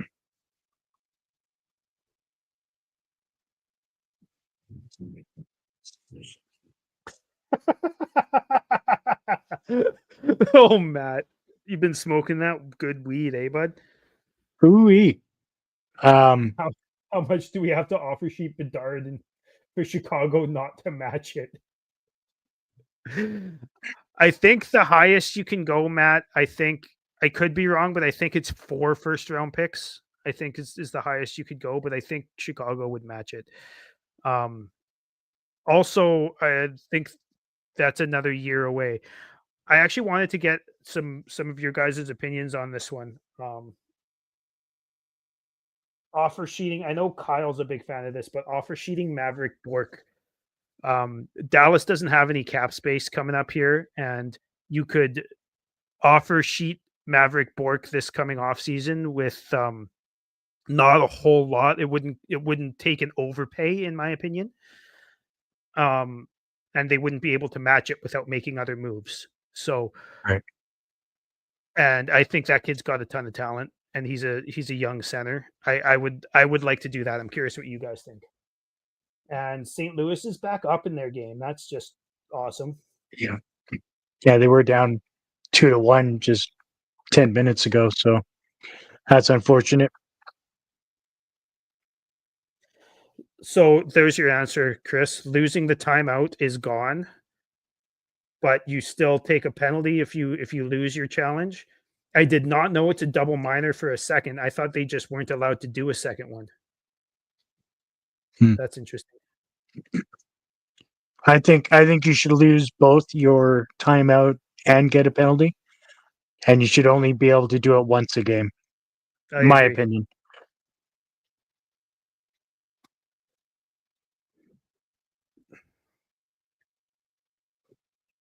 But I don't think for the major penalties, that's not a coach's challenge though, right? They called a major and then they're supposed to go look at it and decide if that's truly what it is. Is that not the case? Fuck's sake. Fuck. We need some defense, guys. Holy smokes, they got an A on Johnston's jersey already. That's actually pretty impressive considering the veterans they have.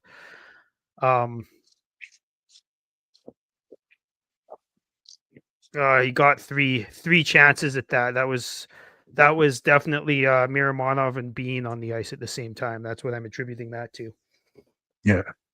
I And still like don't Bean doesn't do understand. anything there, right? He just stands there. He doesn't Miramonov gets completely undressed on that one, and Bean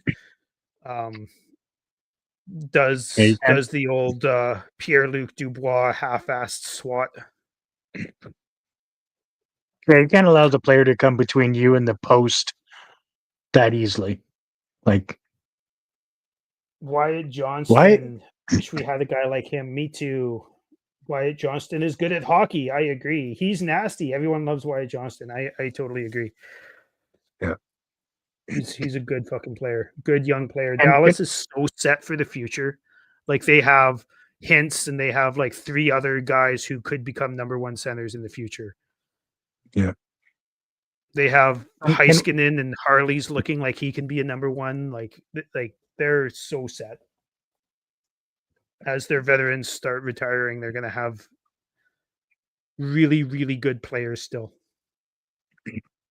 And we all agree that Miramonov should be sitting in the press box while Pahal plays on the ice.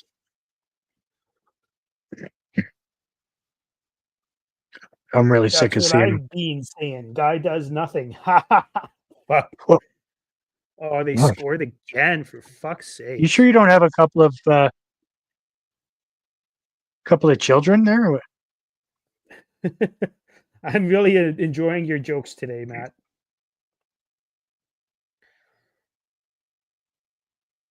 We have Parekh, which is nice. I agree. Parekh he's going to be a special player, man. Like, especially if he continues,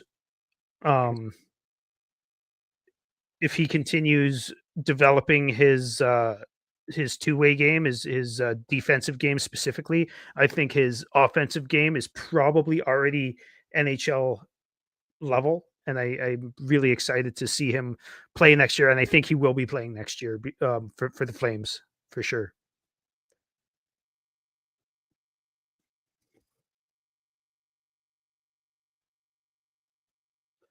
Defensive disaster class tonight, absolutely. I would like to. Does not look good. I would have waived Miramonov so long ago and like paid somebody a 6th round pick to take him because I don't want him on the AHL team either. He's just fucking brutal. Yeah. Adar Suniev is actually nuts as well. I know our buddy Kyle over here is a big Suniev fan as well. Yeah.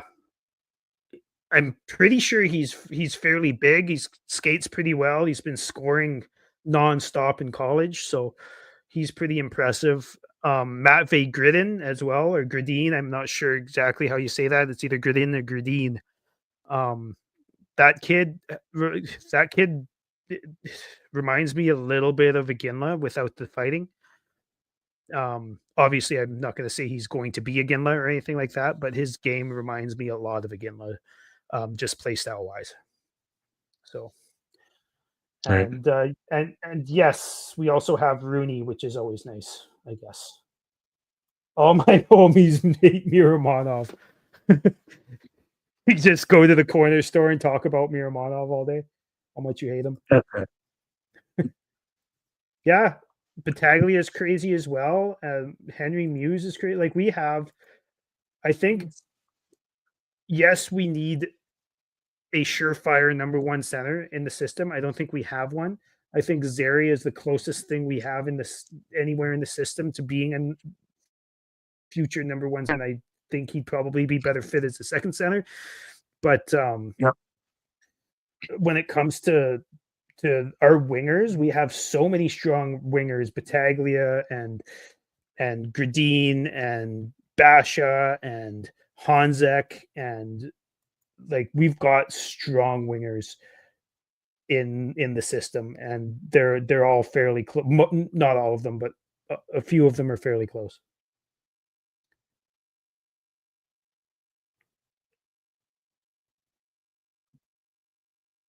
We literally just need a blue chip center prospect. I agree. It would be a good time for the Flames to score. Thanks, Kelly. Fucking Kelly. Thanks, John Madden. Oh, Kadri just got fucking leveled.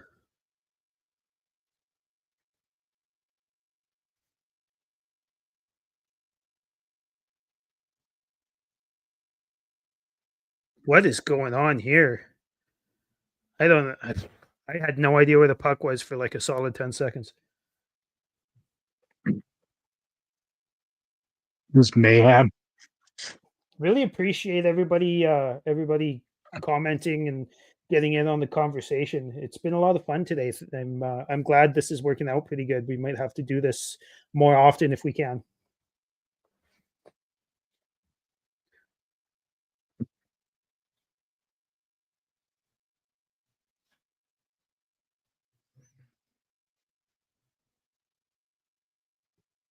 Yeah. Yeah. DeSmith finally got that one. Yeah. But yeah, go figure. The Flames making a shitty backup goalie look like a fucking Vezina candidate.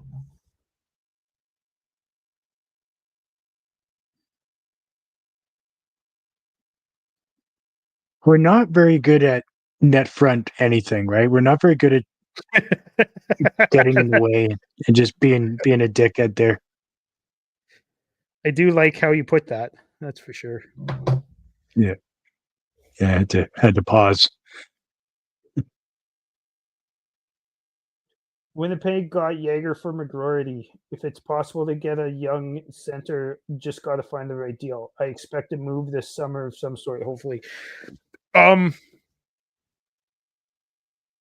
could see if there's a team out there, because it's all about team needs as well, right? And I think the Flames' depth when it comes to offensive talent on the blue line, specifically on the right side, in the system, that's something that a lot of teams lack. And some teams have some really nice center, like a bunch of really nice centers in their prospect pool. And I could see us using a guy like Henry Muse as a piece to get a young center. And I wouldn't mind that. As much as Henry Muse is an exciting prospect, there's only so many offensive first guys you can have and and develop at the same time as well, right? Like, ooh, Backlund has been shooting. He's just been missing, which is not shocking at all. But I like that idea though, Maddie. You guys should definitely do more watch alongs. We'd love to. Would love to. Make sure you tell your friends to get on in here and join the conversation. Just over 3 minutes left in the second period. Dallas has not really taken over the game when it comes to flow of play or anything like that, but they've definitely shown what happens when you have what's the word I'm looking for? High level skill. Yeah. Yeah, there's a difference. I mean, sure, we're controlling much of the play with the puck in their zone. Nothing super exciting or dangerous, but Dallas is capitalizing on every opportunity they have, right? Yeah. And honestly, I don't think Wolf is at fault on any of those. That was, I mean, defense hasn't looked good. I mean, at the end of the day, I mean, Wolf's one and only job is to save the puck. So, I mean, yes, the defense hasn't been helping him in any way, but I still think he needs to be stronger. And again, it's his first season in the NHL. I don't worry about it too much. Yeah, like I don't think he's been bad. I don't think he's been great tonight for sure. But by any means, he's been okay. But yeah, the defense ain't helping. That's for fucking sure. Yeah. Yeah.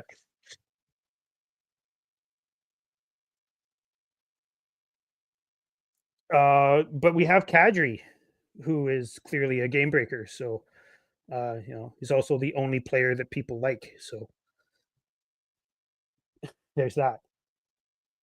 We probably want Wolf to be higher than 813 percentage for save percentage for most of his games. So moving forward from this point, Agreed. And yes, Matt, we do need game breakers. Absolutely.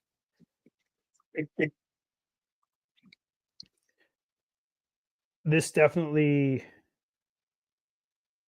the starts maybe B or the stars maybe B minus game and they're still winning. Yeah, I agree that they're not playing their best game whatsoever. And in fact, I don't think they're playing very well at all, the Stars, but get that puck into the hands of Wyatt Johnston and guys like that, and they're going to score. Yeah. You think we're coming back and winning this one, Shane? We've got a lot of really exciting third period comebacks in the past few games. So, yeah, all right. it almost reminds me of the 2015 Flames, right? Yeah, the find a way. Yeah, it's good. Oh, what a pass by Coronado! He should have shot that, I think, but that was still a really nifty little pass.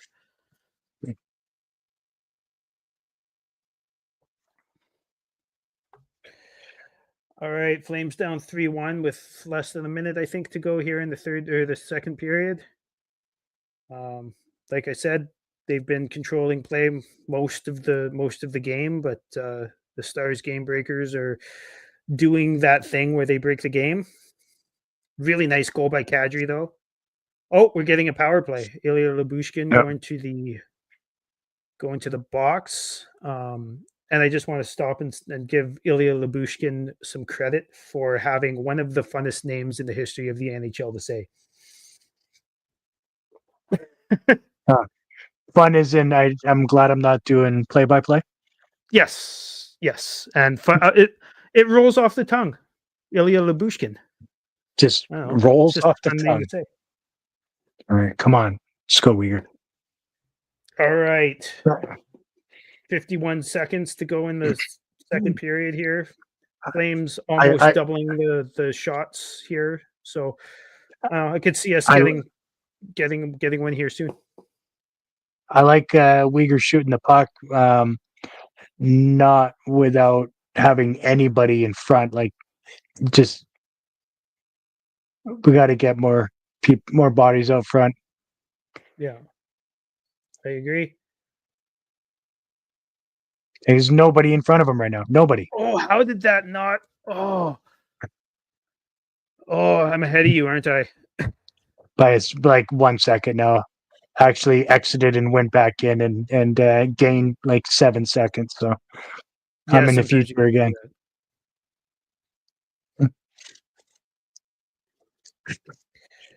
Cheers. You had to go. Cheers, Shane. Buddy. Cheers. I guess you can't see it. Cheers. All right. Got a minute on the power play to start the third period. Flames with a couple of really exciting comebacks in the past few games. So hopefully they can pull this one out. That would be really big, especially if the Blues are up. Yeah. I think we got to, just because the intermission is about to start, I think we should probably throw the ad in right now, and then we'll come back in a few minutes and talk some more hockey. Let's do it. Hey, basketball fans, are you ready to win real money? Check out Pick 6 from DraftKings. When it comes to basketball payouts, DraftKings Pick 6 dunks on its rivals, including Prize Picks. Just select 2 or more players and choose if they'll have more or less of a stat, like points, rebounds, three-pointers, and more. Pick 6 is available in most states, including California, Texas, Georgia, Missouri, and more. Don't settle for a smaller payout. Switch to Pick 6 and cash in your basketball knowledge. New players get $50 in Pick 6 credits instantly on just a $5 entry. Download the DraftKings Pick 6 app now and use code THPN. That's code THPN for new customers to play $5, get $50 in Pick 6 credits. Better payouts, bigger wins. Only with Pick 6 from DraftKings. The crown is yours.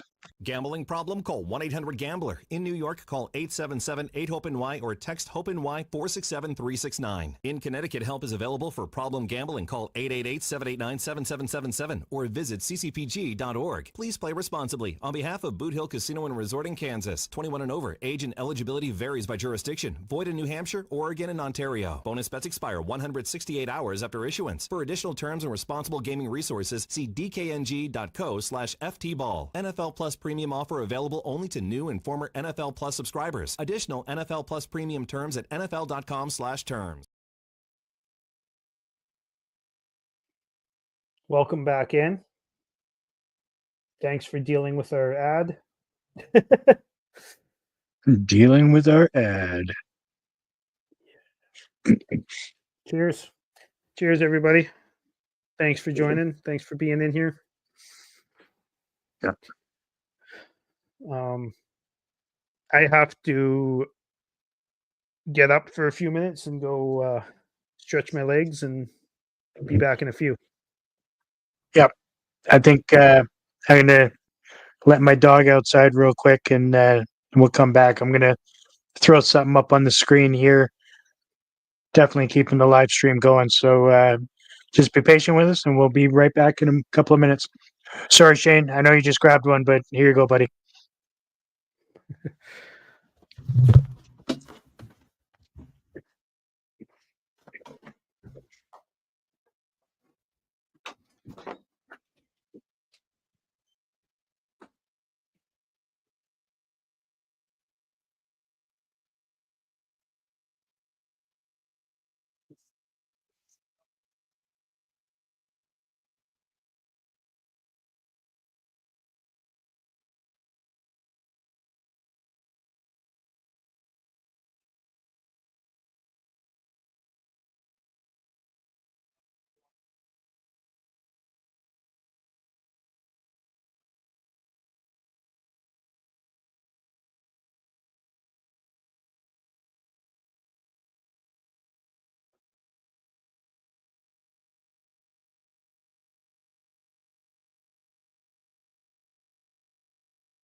Sorry, everyone. I had to take my dog out.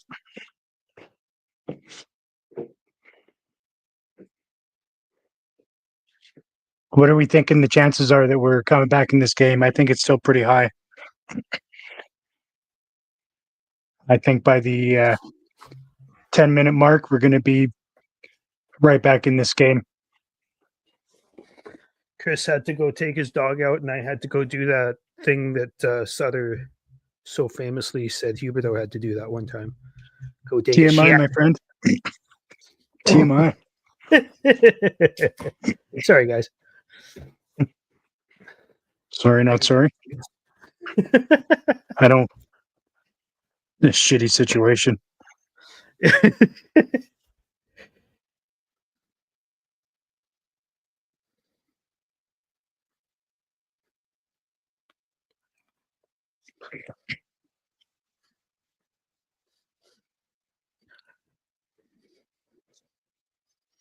Well, I need Toronto to not score any goals today. That would be great. I thought my matchup in fantasy was done already this week, but Tampa, I guess, go figure, having Kucherov, Point, and Hedman in one league, in the same league, is good for your ceiling. I mean, it sort of makes sense. Right?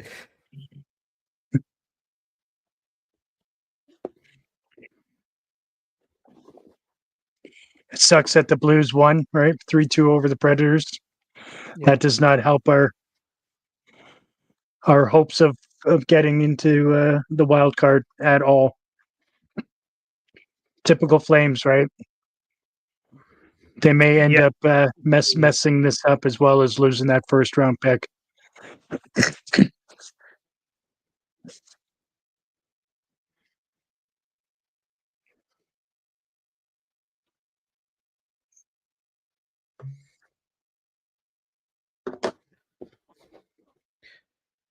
All right, guys.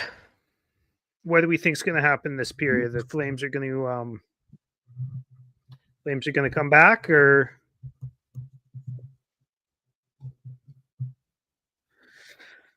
what do we think? I think I'm going to stick with my original prediction. I said 5-2 or 5-3 at the beginning, and I'm going to stick with that. 5-3 Flames.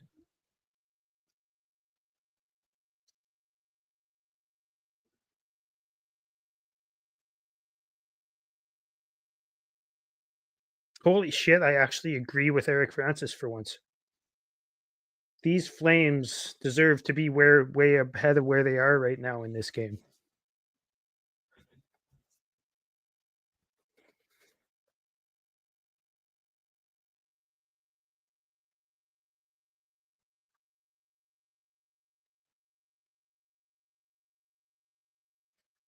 I love Sarich on the panel, man. Yeah. I like ex-players on the panel. Like, and in like whether it's guys or girls or who are like ex-players that have good insight on the panel or on color commentary or whatever. I really like that for the most part. Most of them. Especially guys like the first couple of years Sarge was doing it, there was still like there's not so many players that he played with in the league anymore. But there was a lot of like him fucking around with Matt Stajan, right? Like they'd have jokes about each other, and when he did like when he did interviews with Stage and stuff, they'd be making fun of each other, and that type of stuff is fun. Plus just having stories about guys, right? Yeah, he's got a lot to tell too, right? Like he's part of it. Yeah, he's part of a different generation. Obviously, the game was played a lot differently when he was on the ice, and he's got a really good insight on how that is and how he thinks the game should be played. And I agree with most of what he says. Well, I agree with almost everything he says, but I agree with how he believes the game should be played. Right, a lot of toughness, a lot of grit. Just like how he played the game. Exactly.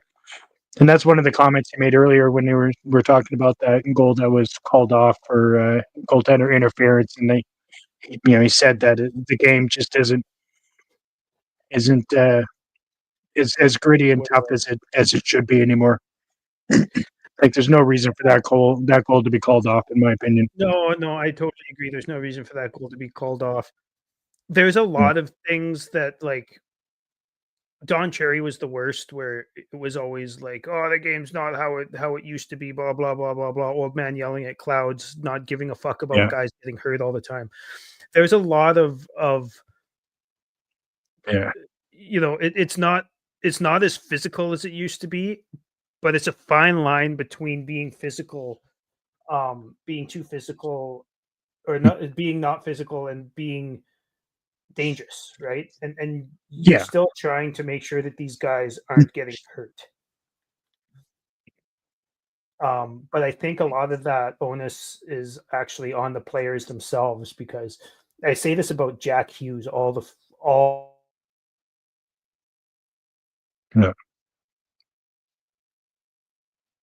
Yeah, he puts himself in dangerous situations all the time.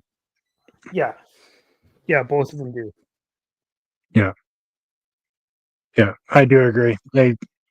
That's kind of one of the issues with how they're policing the league now with the refs is the players put way too much stock in that the referees have their back and are going to protect them because the calls and stuff like that, but they have to take some of that onus on themselves. It's the same as trying to walk across the street without making eye contact with the person coming, right? Like you got to make sure that it's safe to do what you're doing, and some of that onus is on you. Yeah, I mean, there's a reason that people at my work get written up for not making eye contact with forklift operators or whatever before they cross the street, because Right. you're gonna get hurt or dead. Hopefully David Draisaitl is not in the lineup. You know what? I would prefer to absolutely ruin the Oilers with them in the lineup.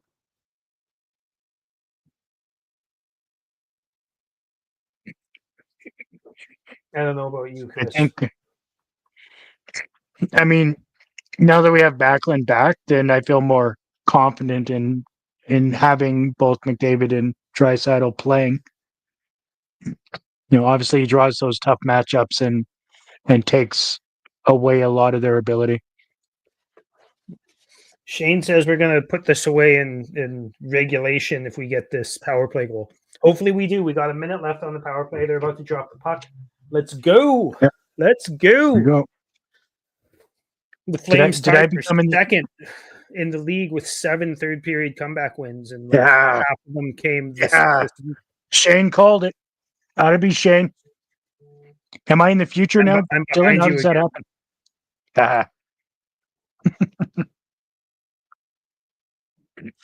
Nice. There it is. Guy is on fire, man. Absolutely on fire. He really is. Too bad he's such a fucking leader. I wouldn't go with assumption on that one, to be honest with you. Aside from the last matchup against them, we've actually done pretty well against the Avs over the last few years. Oh man, the Smith wants to have that one back. He got almost all of that. Yeah. Or did that bounce off the top of his pad? Oh, that went right. Oh, yeah, he wants that one back for sure. Yeah, absolutely. Game breaker for sure. He's been so good lately. Credit where it's due. If you're gonna shit on players when they're being shitty, you gotta admit when they're being good too. 100%. Just I do like that facing him in fantasy. I do like that old saying, right? Goaltender wants that one back. Well, no shit. They want all goals back. Well, yeah, but I mean, when you get a big piece of it or whatever, like the Smith did, you know what I mean? Yes, that is a dumb saying, which is why somebody like me would say it. Right. It all makes sense now. It all makes sense. Come on. Was that his 30th goal, Shane? What the hell? Wow. Yep, that's his 30th. Yeah, I'm behind you again for some reason.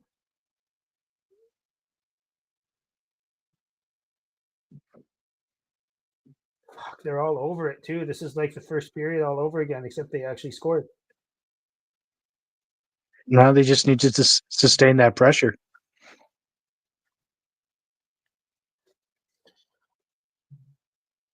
Nice defensive play by Zary there. Covering for Weegar, who got a little bit turned around on that one. Weegar's had a couple of tough plays, right? Yeah, he's had a few tough. I think this is one of his tougher games, maybe even of the season. He doesn't have very many bad games, so that's not saying much. But he's had a rough go of it this game, I think.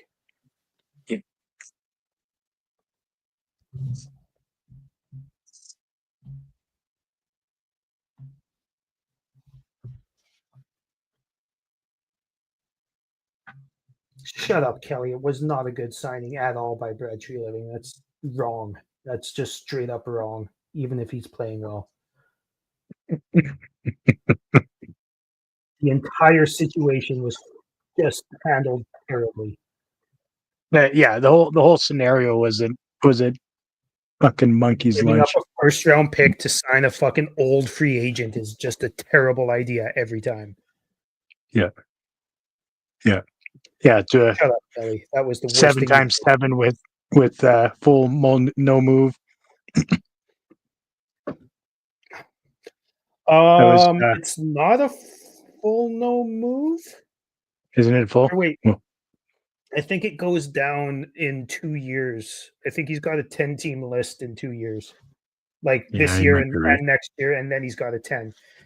And Coleman has a list next year, and Uyghur has a list at the same time Kadri does as well. But Uyghur's like he can be Uyghur can be traded to 22 different teams.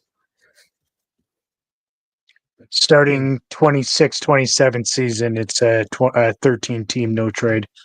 For Kadri? Yeah. How many years does he have left on after when that starts? 3 more. Yeah. So that season and 2 more after modified. Yeah.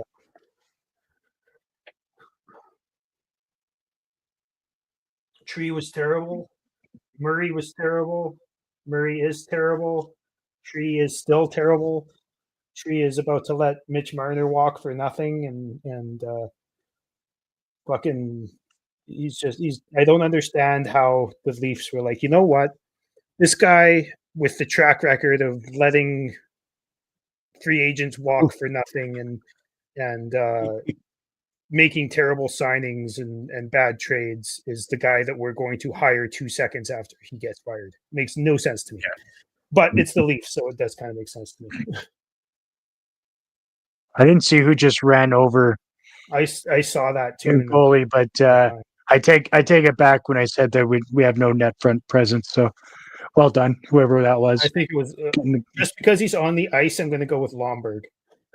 Yeah, it's either Lomberg or Rooney, but Rooney's more class, right? Yeah.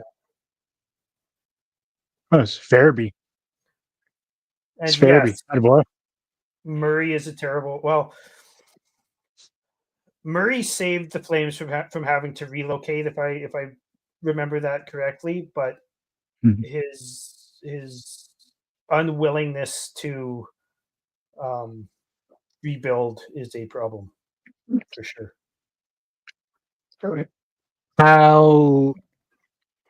When are you talking about as far as Murray saving it from relocation? Well, I think it was that ownership group. It was Murray and Ken King and a few other guys, wasn't it? I can't remember the exact. Was it like the early 2000s? I think.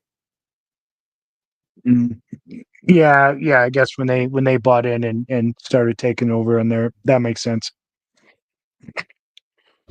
Because when we were going through the especially the mid to late 90s,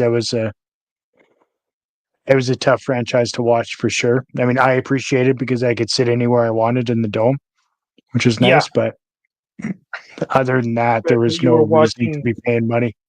You were watching Theo Fleury and a bunch of nobodies at that time. Mm-hmm. Oh, Jesus. How many times you're going to go up and over the net like that? That third time so far? I don't know. The Ducks scored. I think it was Jackson Lacombe. I was watching the Ducks game last night. They scored over the from the back of the net. He flipped it over and it hit somebody in front and bounced back in. Yeah, that was something. That was good. Like, look, like that's. Oh, he got his stick in there. I didn't realize he got his stick in there. It would have actually gone in. Oh, that was a nice play by Thomas Harley. That guy, and like unreal. The thing about this Thomas Harley kid too, like Flames podcast, whatever. I still like to give credit to opposing players that I like watching. Oh wow, that's some great defense right there. But he has so much offensive talent, but he does not slack on defense. And young defensemen who are really good offensively often do. So that's really good to see. Yeah, that was a hell of a stick play.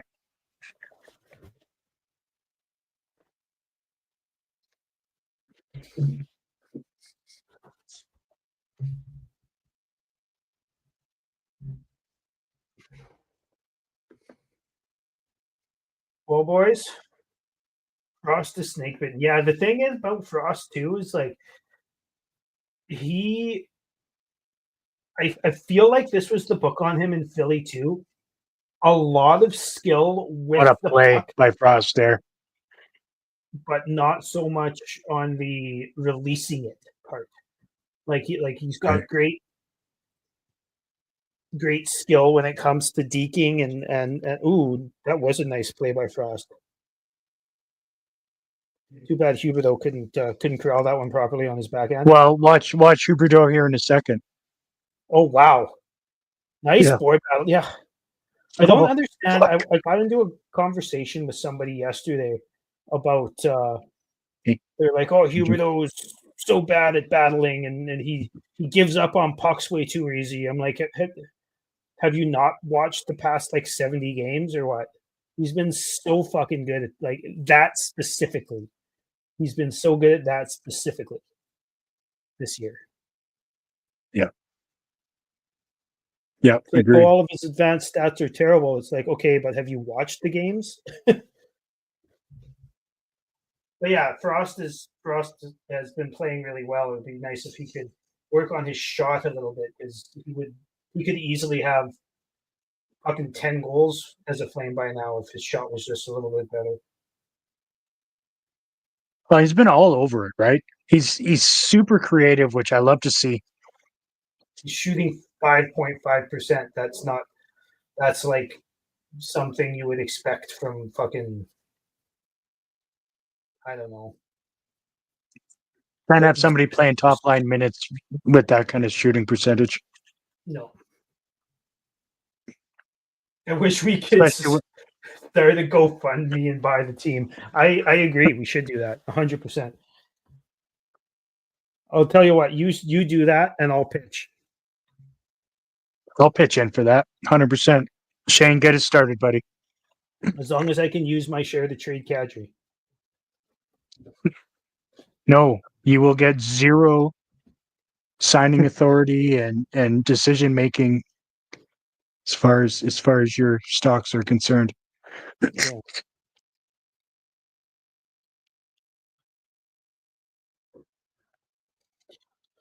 Whoa, that's probably not good for the knee.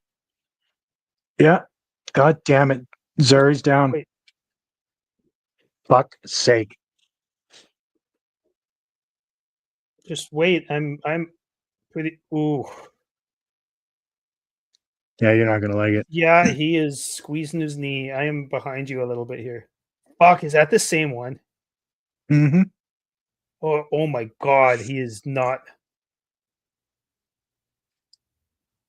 Yeah, that's full ligament. That Yeah, it's the same one. Kelly's saying. I don't think Rantanen meant to do anything. I don't think there was there wasn't anything with it. I don't think based on both times Zari's been injured here this year. He's been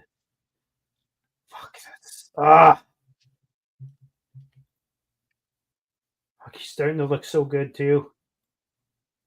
No, yeah. Jesus. That's a career changer, Matt saying. Yeah, that Yeah. is very, very possible. I hope not, because this kid is so good. He's literally my favorite forward on the. That fucking Oh my sucks. god! Yeah, that was not intentional, and that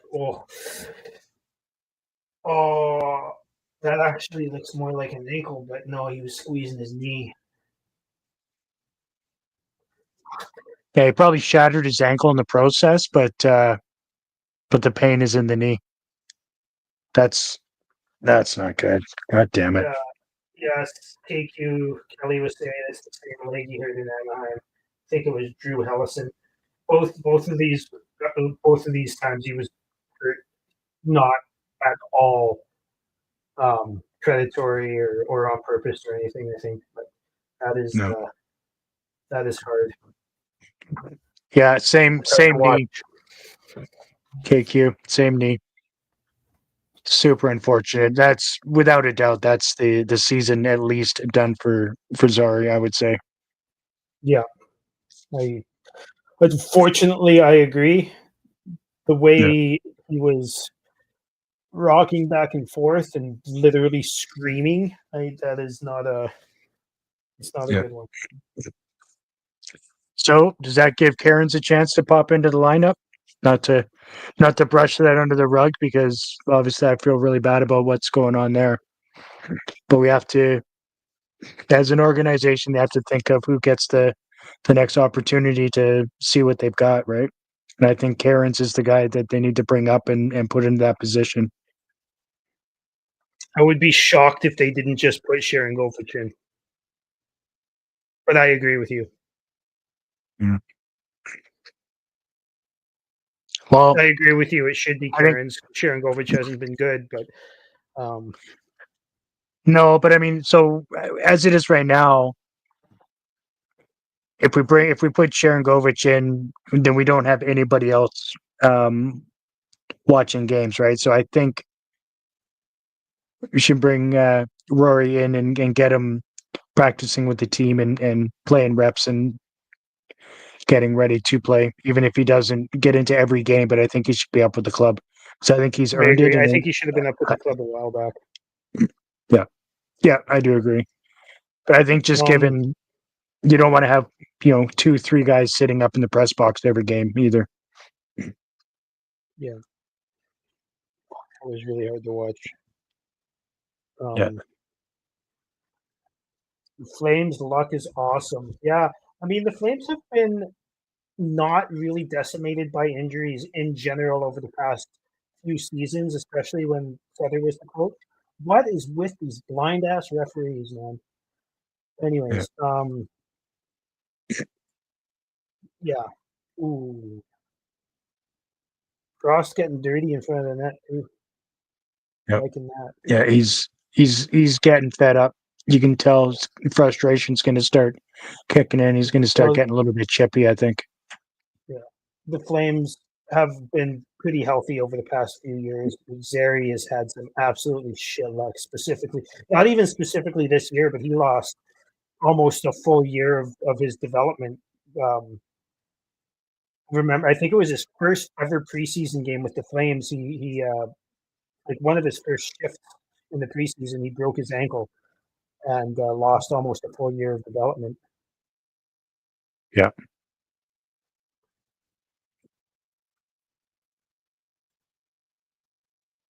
Yeah. Good to see Klapka making his Klapka, get in there. Yeah. He's just I just want to talk about that one Stars fan I just saw in the Dome in a Jamie Benn jersey with a visorless bucket, because Jamie Benn is one of the only like 3 or 4 players left that don't have a visor.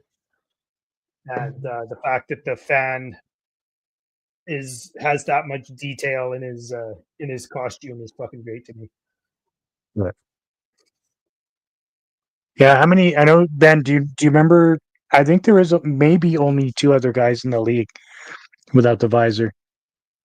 Yeah, I know Lucic was one of them, but he's not playing. Yeah. Look at that.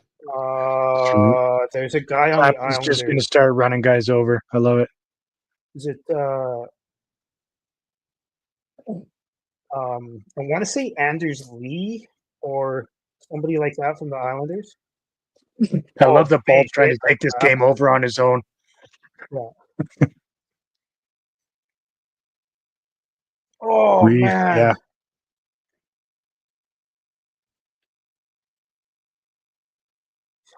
shots. Just all over it here, all over Shots it. are 31-16. And then, God Lots damn of it, up in the big quality ones now. up in the netting. That was a really good shift by Klapka. That was a huge shift by Klausner. Ryan O'Reilly and Ryan Reeves. Yep, those are two of them for sure that don't wear a bucket. Yeah.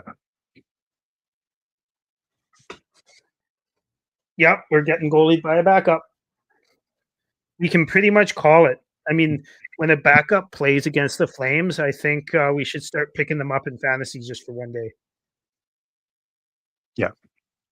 Yeah, there's Not wrong, Kyle. two things that are super common and you can pretty much set your clock by it is Flames making a backup look like an all-star and somebody getting their first ever, whether it be goal, assist, point, whatever the case may be. It seems to be the Flames mantra. We're up 12-9 in shots this period. Yeah. This reminds me of Game 7 in Dallas. Yeah, but and because we had 67 shots, but that was also was that second overtime or was that just very late in first overtime? No, that was first overtime, I think. But there's only like a minute left in it, wasn't it? Yeah. Or less And than. honestly, like both goalies put on an absolute fucking clinic. That Yeah. was. I don't think I've ever been so stressed out by a game and also so relieved when it ended. The one thing when it comes to games like this where we have this many shots, we're really good at hitting that emblem on the front of the jersey, right? Yes. So, I mean, how many of these shots are high danger? I'd say maybe No, a few 8. of them have like, especially in the third. I think there's been like borderline lots of high danger shots by the Flames, just because they're shooting from high danger areas and have the goalie out of position. They're just aiming it at the goalie. Yeah. Well, that's what I mean. Like, will it go down as high danger on the stat sheet? Because it should be a high danger chance, but they're electing to not. They're kind of taking it away on their own.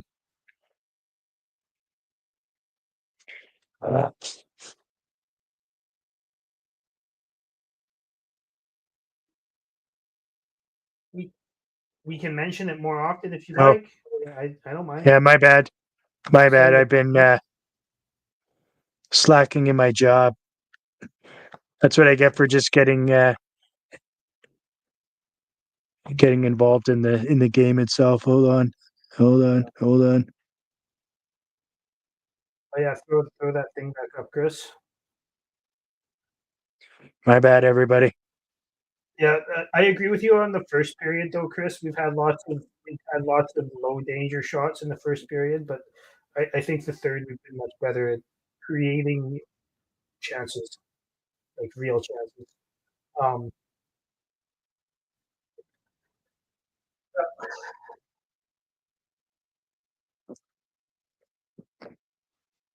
Sorry, 204.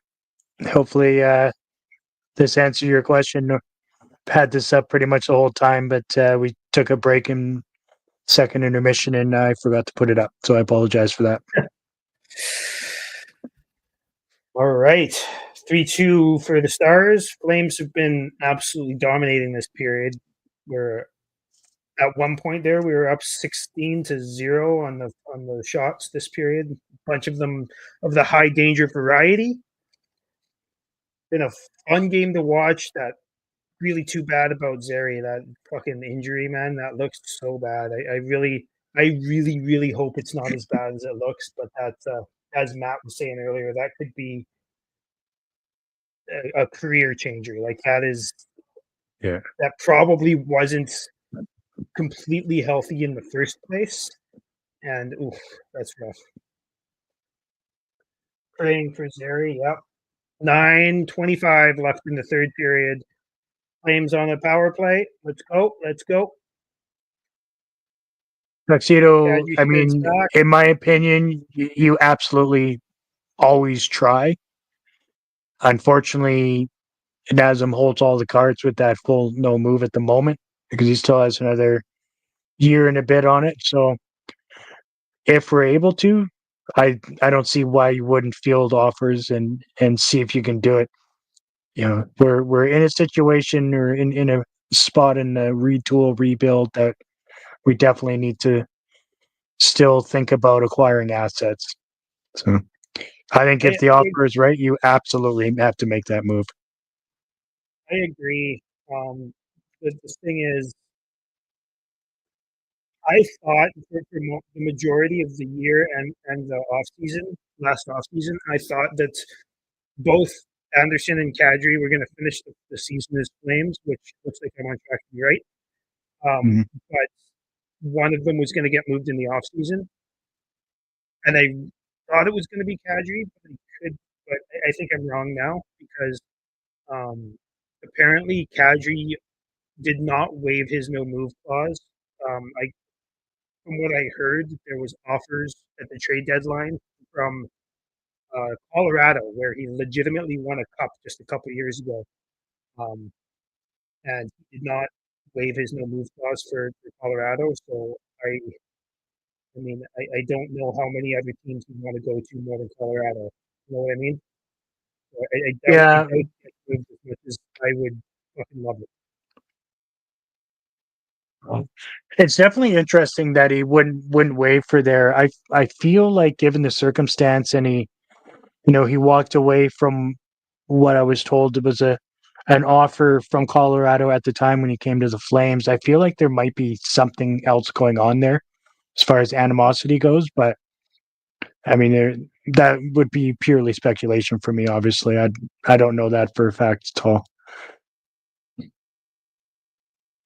Yeah, I'm not sure either. I don't know why he wouldn't waive, Yeah. right?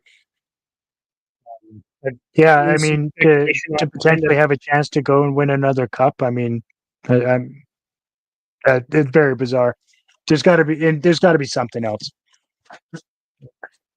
I've heard Or some speculation online that it could be the political climate and um, partially not, like I have no idea what it's like in Colorado, and I don't really want to get into politics much here, but I've heard specifically it Coronado. could be acceptable racism going on in the states currently. Did Rantanen just like skate this into the net? Did I I don't know. dream that? Or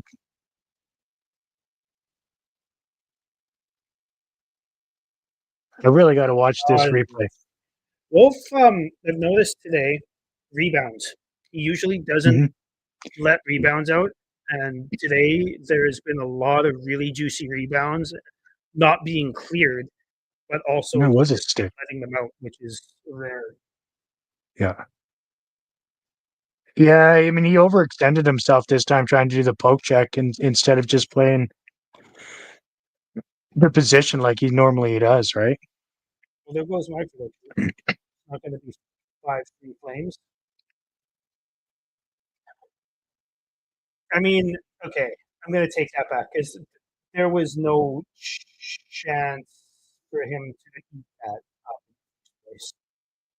He probably shouldn't have gone for the poke check, you're right? But it's not like he had the chance to get a rebound or to swallow it up.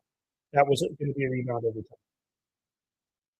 Yeah, but he put himself out of position by trying the poke check, right? Yeah. Huberdeau He crossed he extended himself and didn't have his pads where he should have. Yeah. It really is. That's been a great line. And I want to They say they this do. because this doesn't happen often, especially with the Flames, but that was like the instant they put it together. Like the very first shift, they were Yeah. fucking awesome. And they have been nothing but awesome since. Yeah. And I want to bring back something we were talking about earlier with Frost's abilities with the puck and abilities to hold on to the puck and just puck skills in general. Yeah. He has been one of the only players that the Flames have had that reads and can handle those passes. And I think that's a big reason why that line has looked so dynamic.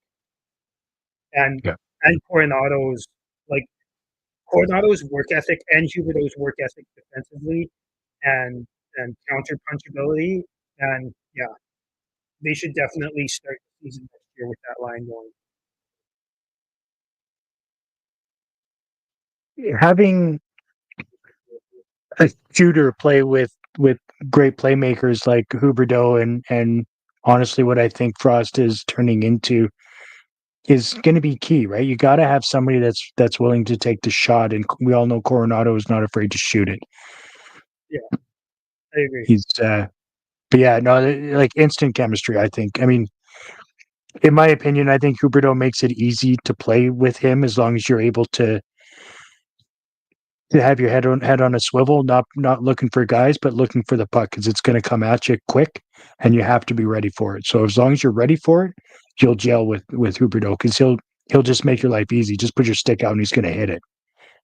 Yeah, no, I totally agree. And also the fact that Oh that yeah, Huberdeau is probably, he's not probably, but he's been shooting it a lot in the last half of this year. He's been honestly like Mhm. maybe 3 quarters of the year he's been shooting it a lot. So he's not afraid to take those shots, right? yeah, he's not, which is great, right? Because I mean, he's especially the first bit coming here, Huberdeau was not willing to shoot the puck, right? Because he's always been told that he's the playmaker and not the finisher. I mean, Yeah. he's currently 3 goals away from his career high in goals, right? So if Yeah, he can I pot in another couple in the next couple of games, I think he has a chance to actually exceed his career high, which would be pretty phenomenal, I think, at this stage in his career. agree.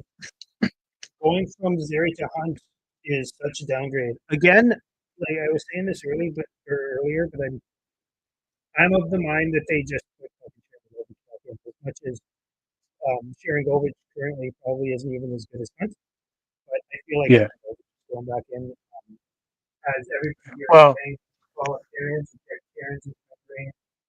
is where they and I agree, but I mean, when you think about the fact, I totally forgot that Hunt was up with the team. He's, in my opinion, he's a forgettable player.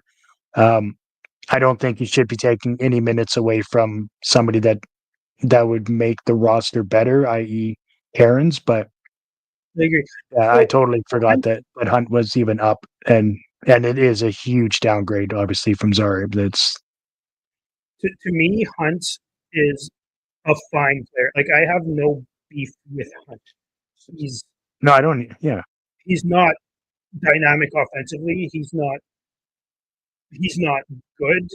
Sorry, he's not bad defensively. He's not, he's just a fine tweener, right? He's a fine guy sure. who can be a 13th forward.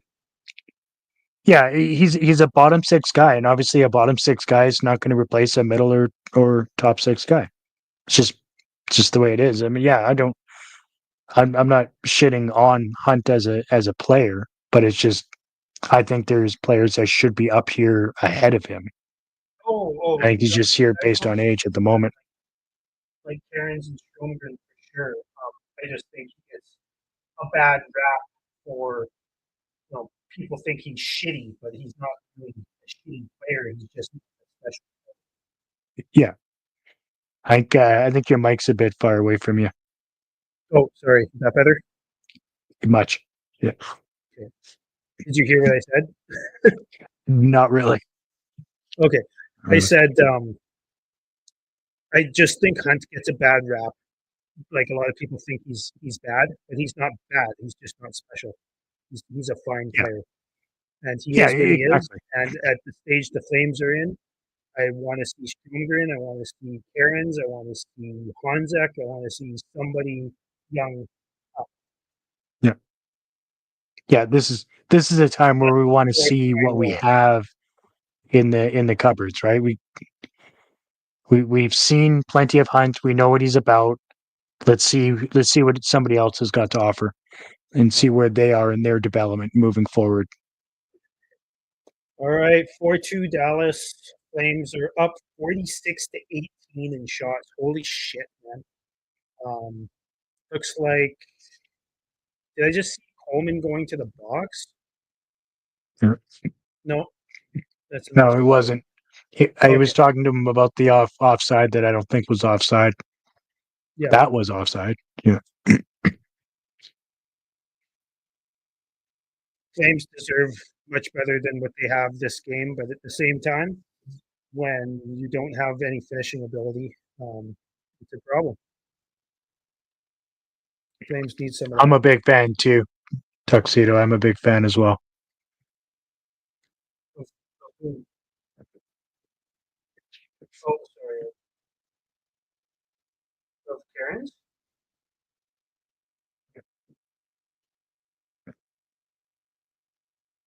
Big fan of Karen's, Chris? Yeah, I am a fan of him. I liked what he brought to the table at the beginning of the year. I agree. I How thought the he played hell? very well, and he wasn't even given much.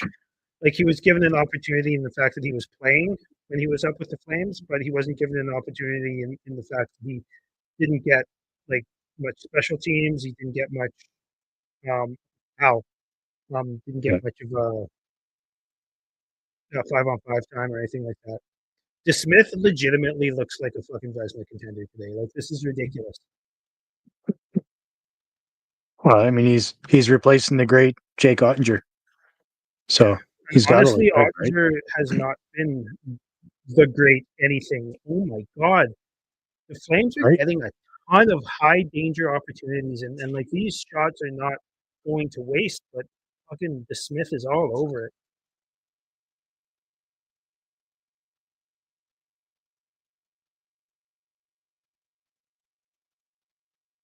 And it's all of the lines too. Like even the fourth line is getting fucking good opportunities.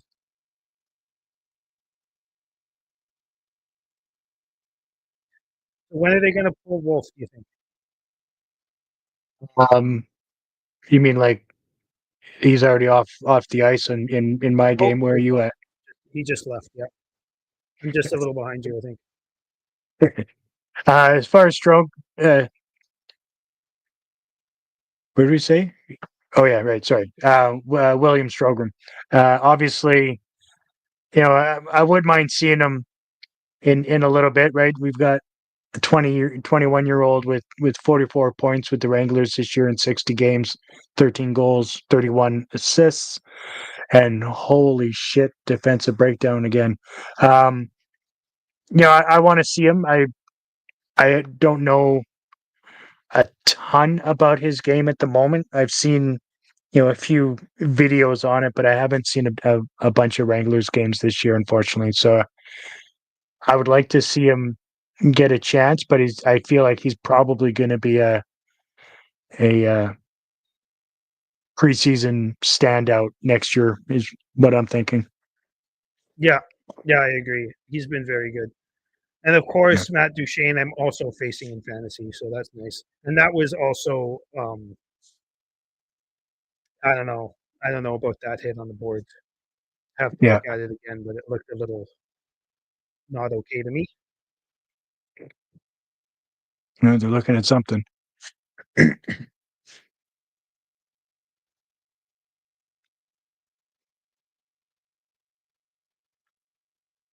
they're not looking at anything, are they? Oh, clock. It's a clock issue.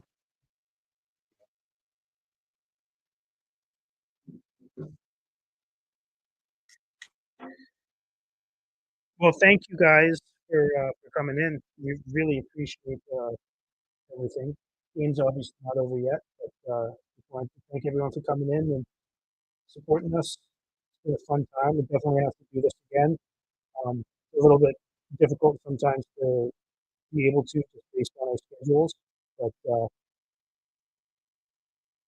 yeah, really happy to have so many people coming in and chatting with us today. Wish the Flames would have given us a W, but it's not looking like it. Yeah, it'd be nice to do one of these in a little bit more of an exciting game where the Flames are on the receiving end of some good play and better results. 'Cause, I mean, they played well, just couldn't get it past the backup again. Yeah. And obviously Classic Flames, the just like classic Flames. roll up. But of course, the story of the night is going to be Zary going down the tunnel with what appears to be a season ender at the very least. Like Kyle said about fucking 20 minutes ago, you're getting goalied by a backup. Classic Flames.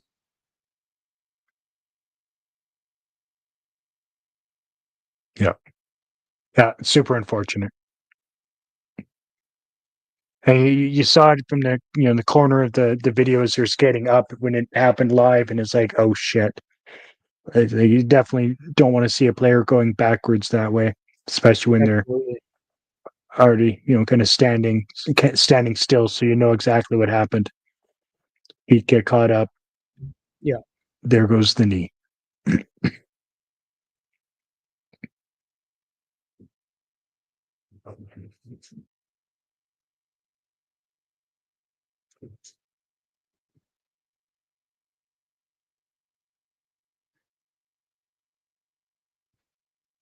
I like it.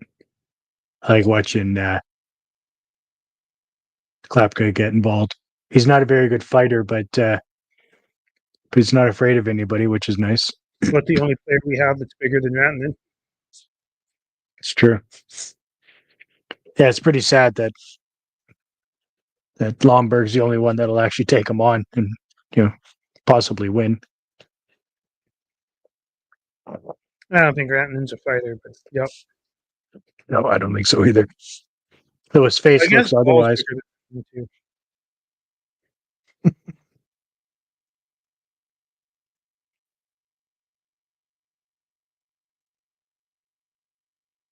The hockey gods were stroking with us. I love it. They were not very good, that's for sure. Hockey gods were not happy with the Flames today. Yeah. Thanks for coming. Thanks for always joining us. Always a good time. See you next time. Yeah, thanks for joining, bud. It was a good time.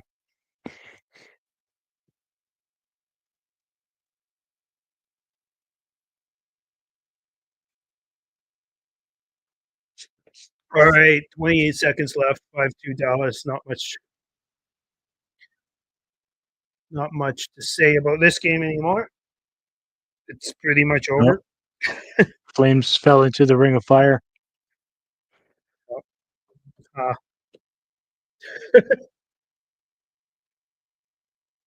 Well, according to the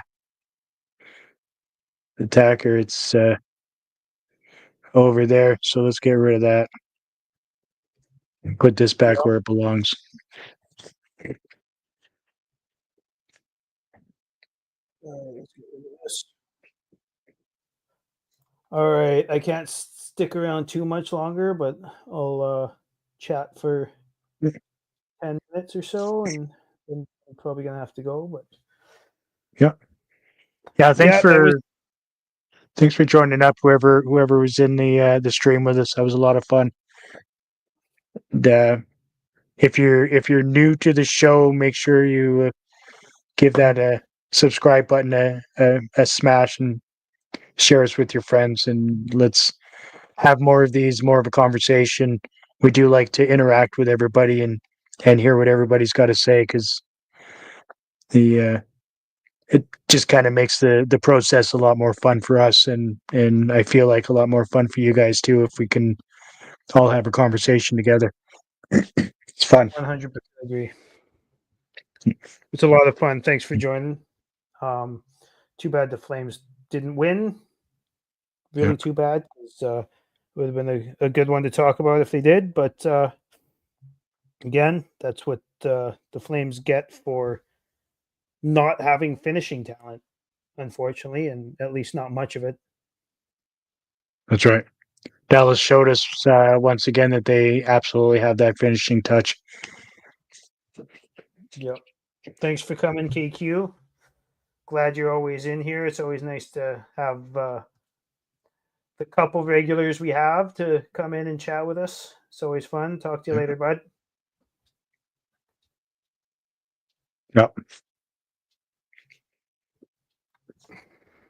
So who do we have next? We've got Edmonton on Saturday, right? Going up to Edmonton and then down to Colorado. Yeah.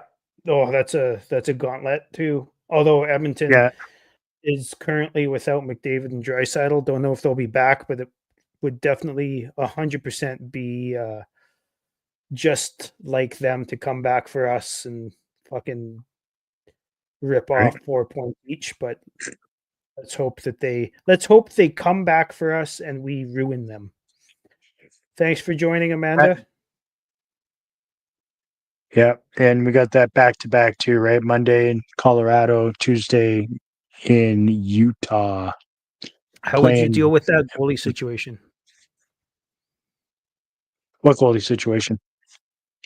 Like who would you play against Edmonton, and then who would you play against Colorado and I think Utah? I think you got to give Vladar the next start, calm things down again, and then go back to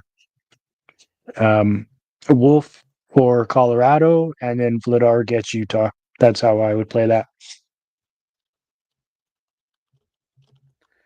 Yeah, I agree with that. Actually, I think Vladar has been very good lately, and also he has won 1, 2, 3 of his last 5 against Edmonton, and has 897, 935, 914, 962, 900. Yeah, he's got an average of 921 against Edmonton in his last 5 games. So I would stick with Vladar for Edmonton for sure, and then 100%, and then go Wolf against Colorado and Vladar again against Utah. Yeah, absolutely. Yeah, you can't argue with numbers like that. And 242 goals against in his last 5 against Edmonton. I definitely start Vladar without a doubt against Edmonton. That would be my coming in, Amanda. Yeah, I think that's how they'll play it out too. To be honest with you, not saying that Wolf has struggled or is struggling, but not his best outing, obviously with what we saw tonight. So I think it's time to move to Vladar, like I said, to settle things down, get the Flames on the right track again, and then let's see what we can do in this road trip, 3-game road trip. It should be fun. Absolutely. Yeah, I'm probably going to get out of here. So thanks everyone for tuning in. Make sure you smash the subscribe button. Let your friends know about us. Turn on the little notification bell so whenever we go live or a new episode comes out, and if you can, it would be greatly appreciated if you could head over to your Spotify or Apple Podcasts or whatever your podcast catcher is, and download a few of our episodes. That would be great.